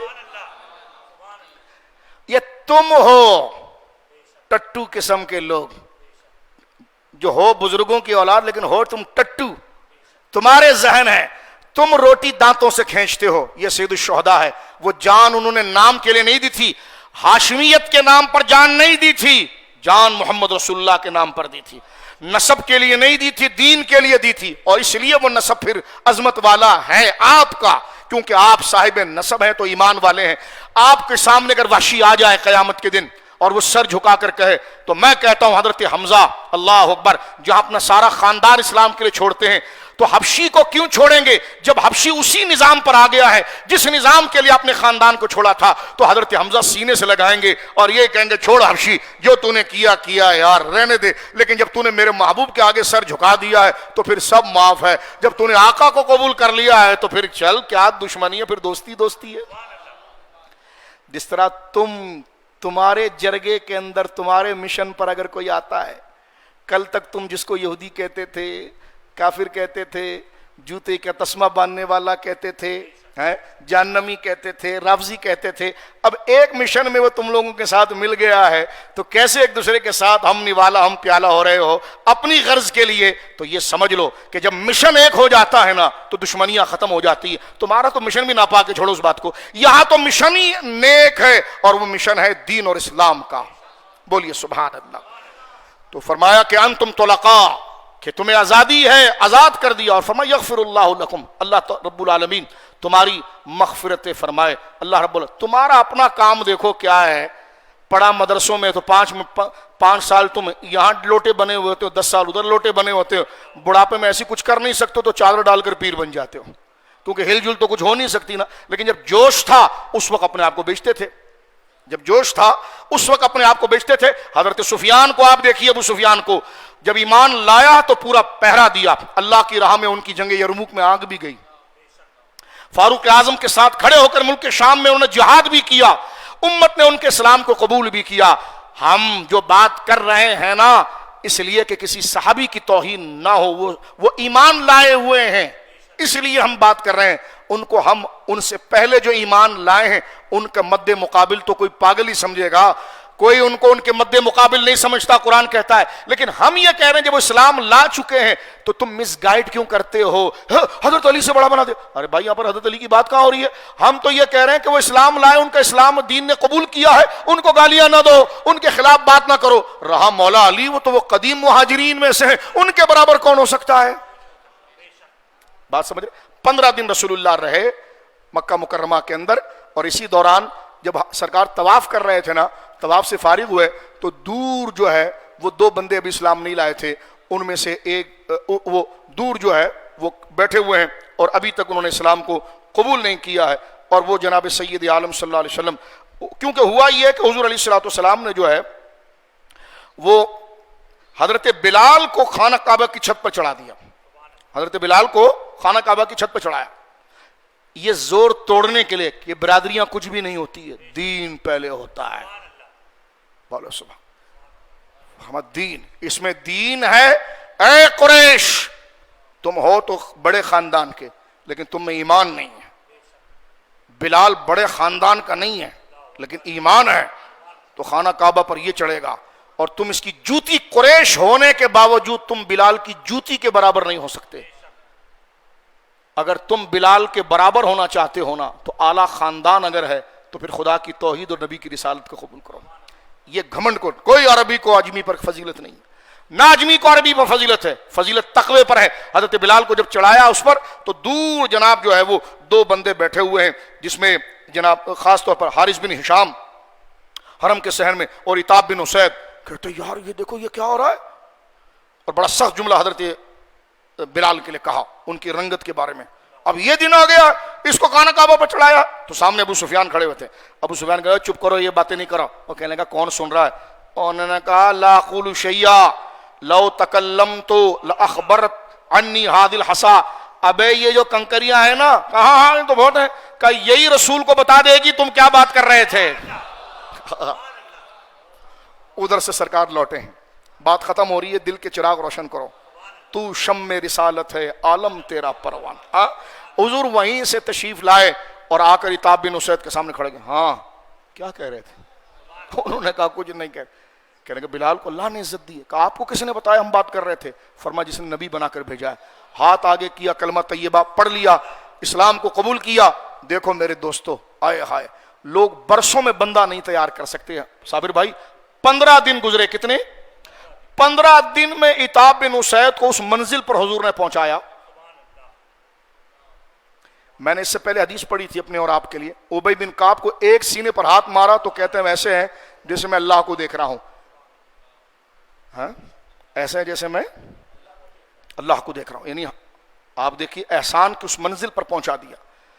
15 دن میں بھائی وہ بندہ ابھی مسلمان ہوا ہے. 15 دن میں حضور نے اس کو نکھار کر ایسا بنا دیا کہ جب حضور مدینے جانے لگے نا تو حضور نے تحریر جاری کی کہ مدینے کا مفتی اعظم، مکے کا مفتی اعظم معاذ بن جبل ہے. جس کو مکے میں فتویٰ پوچھنا ہے وہ معاذ بن جبل سے پوچھے گا.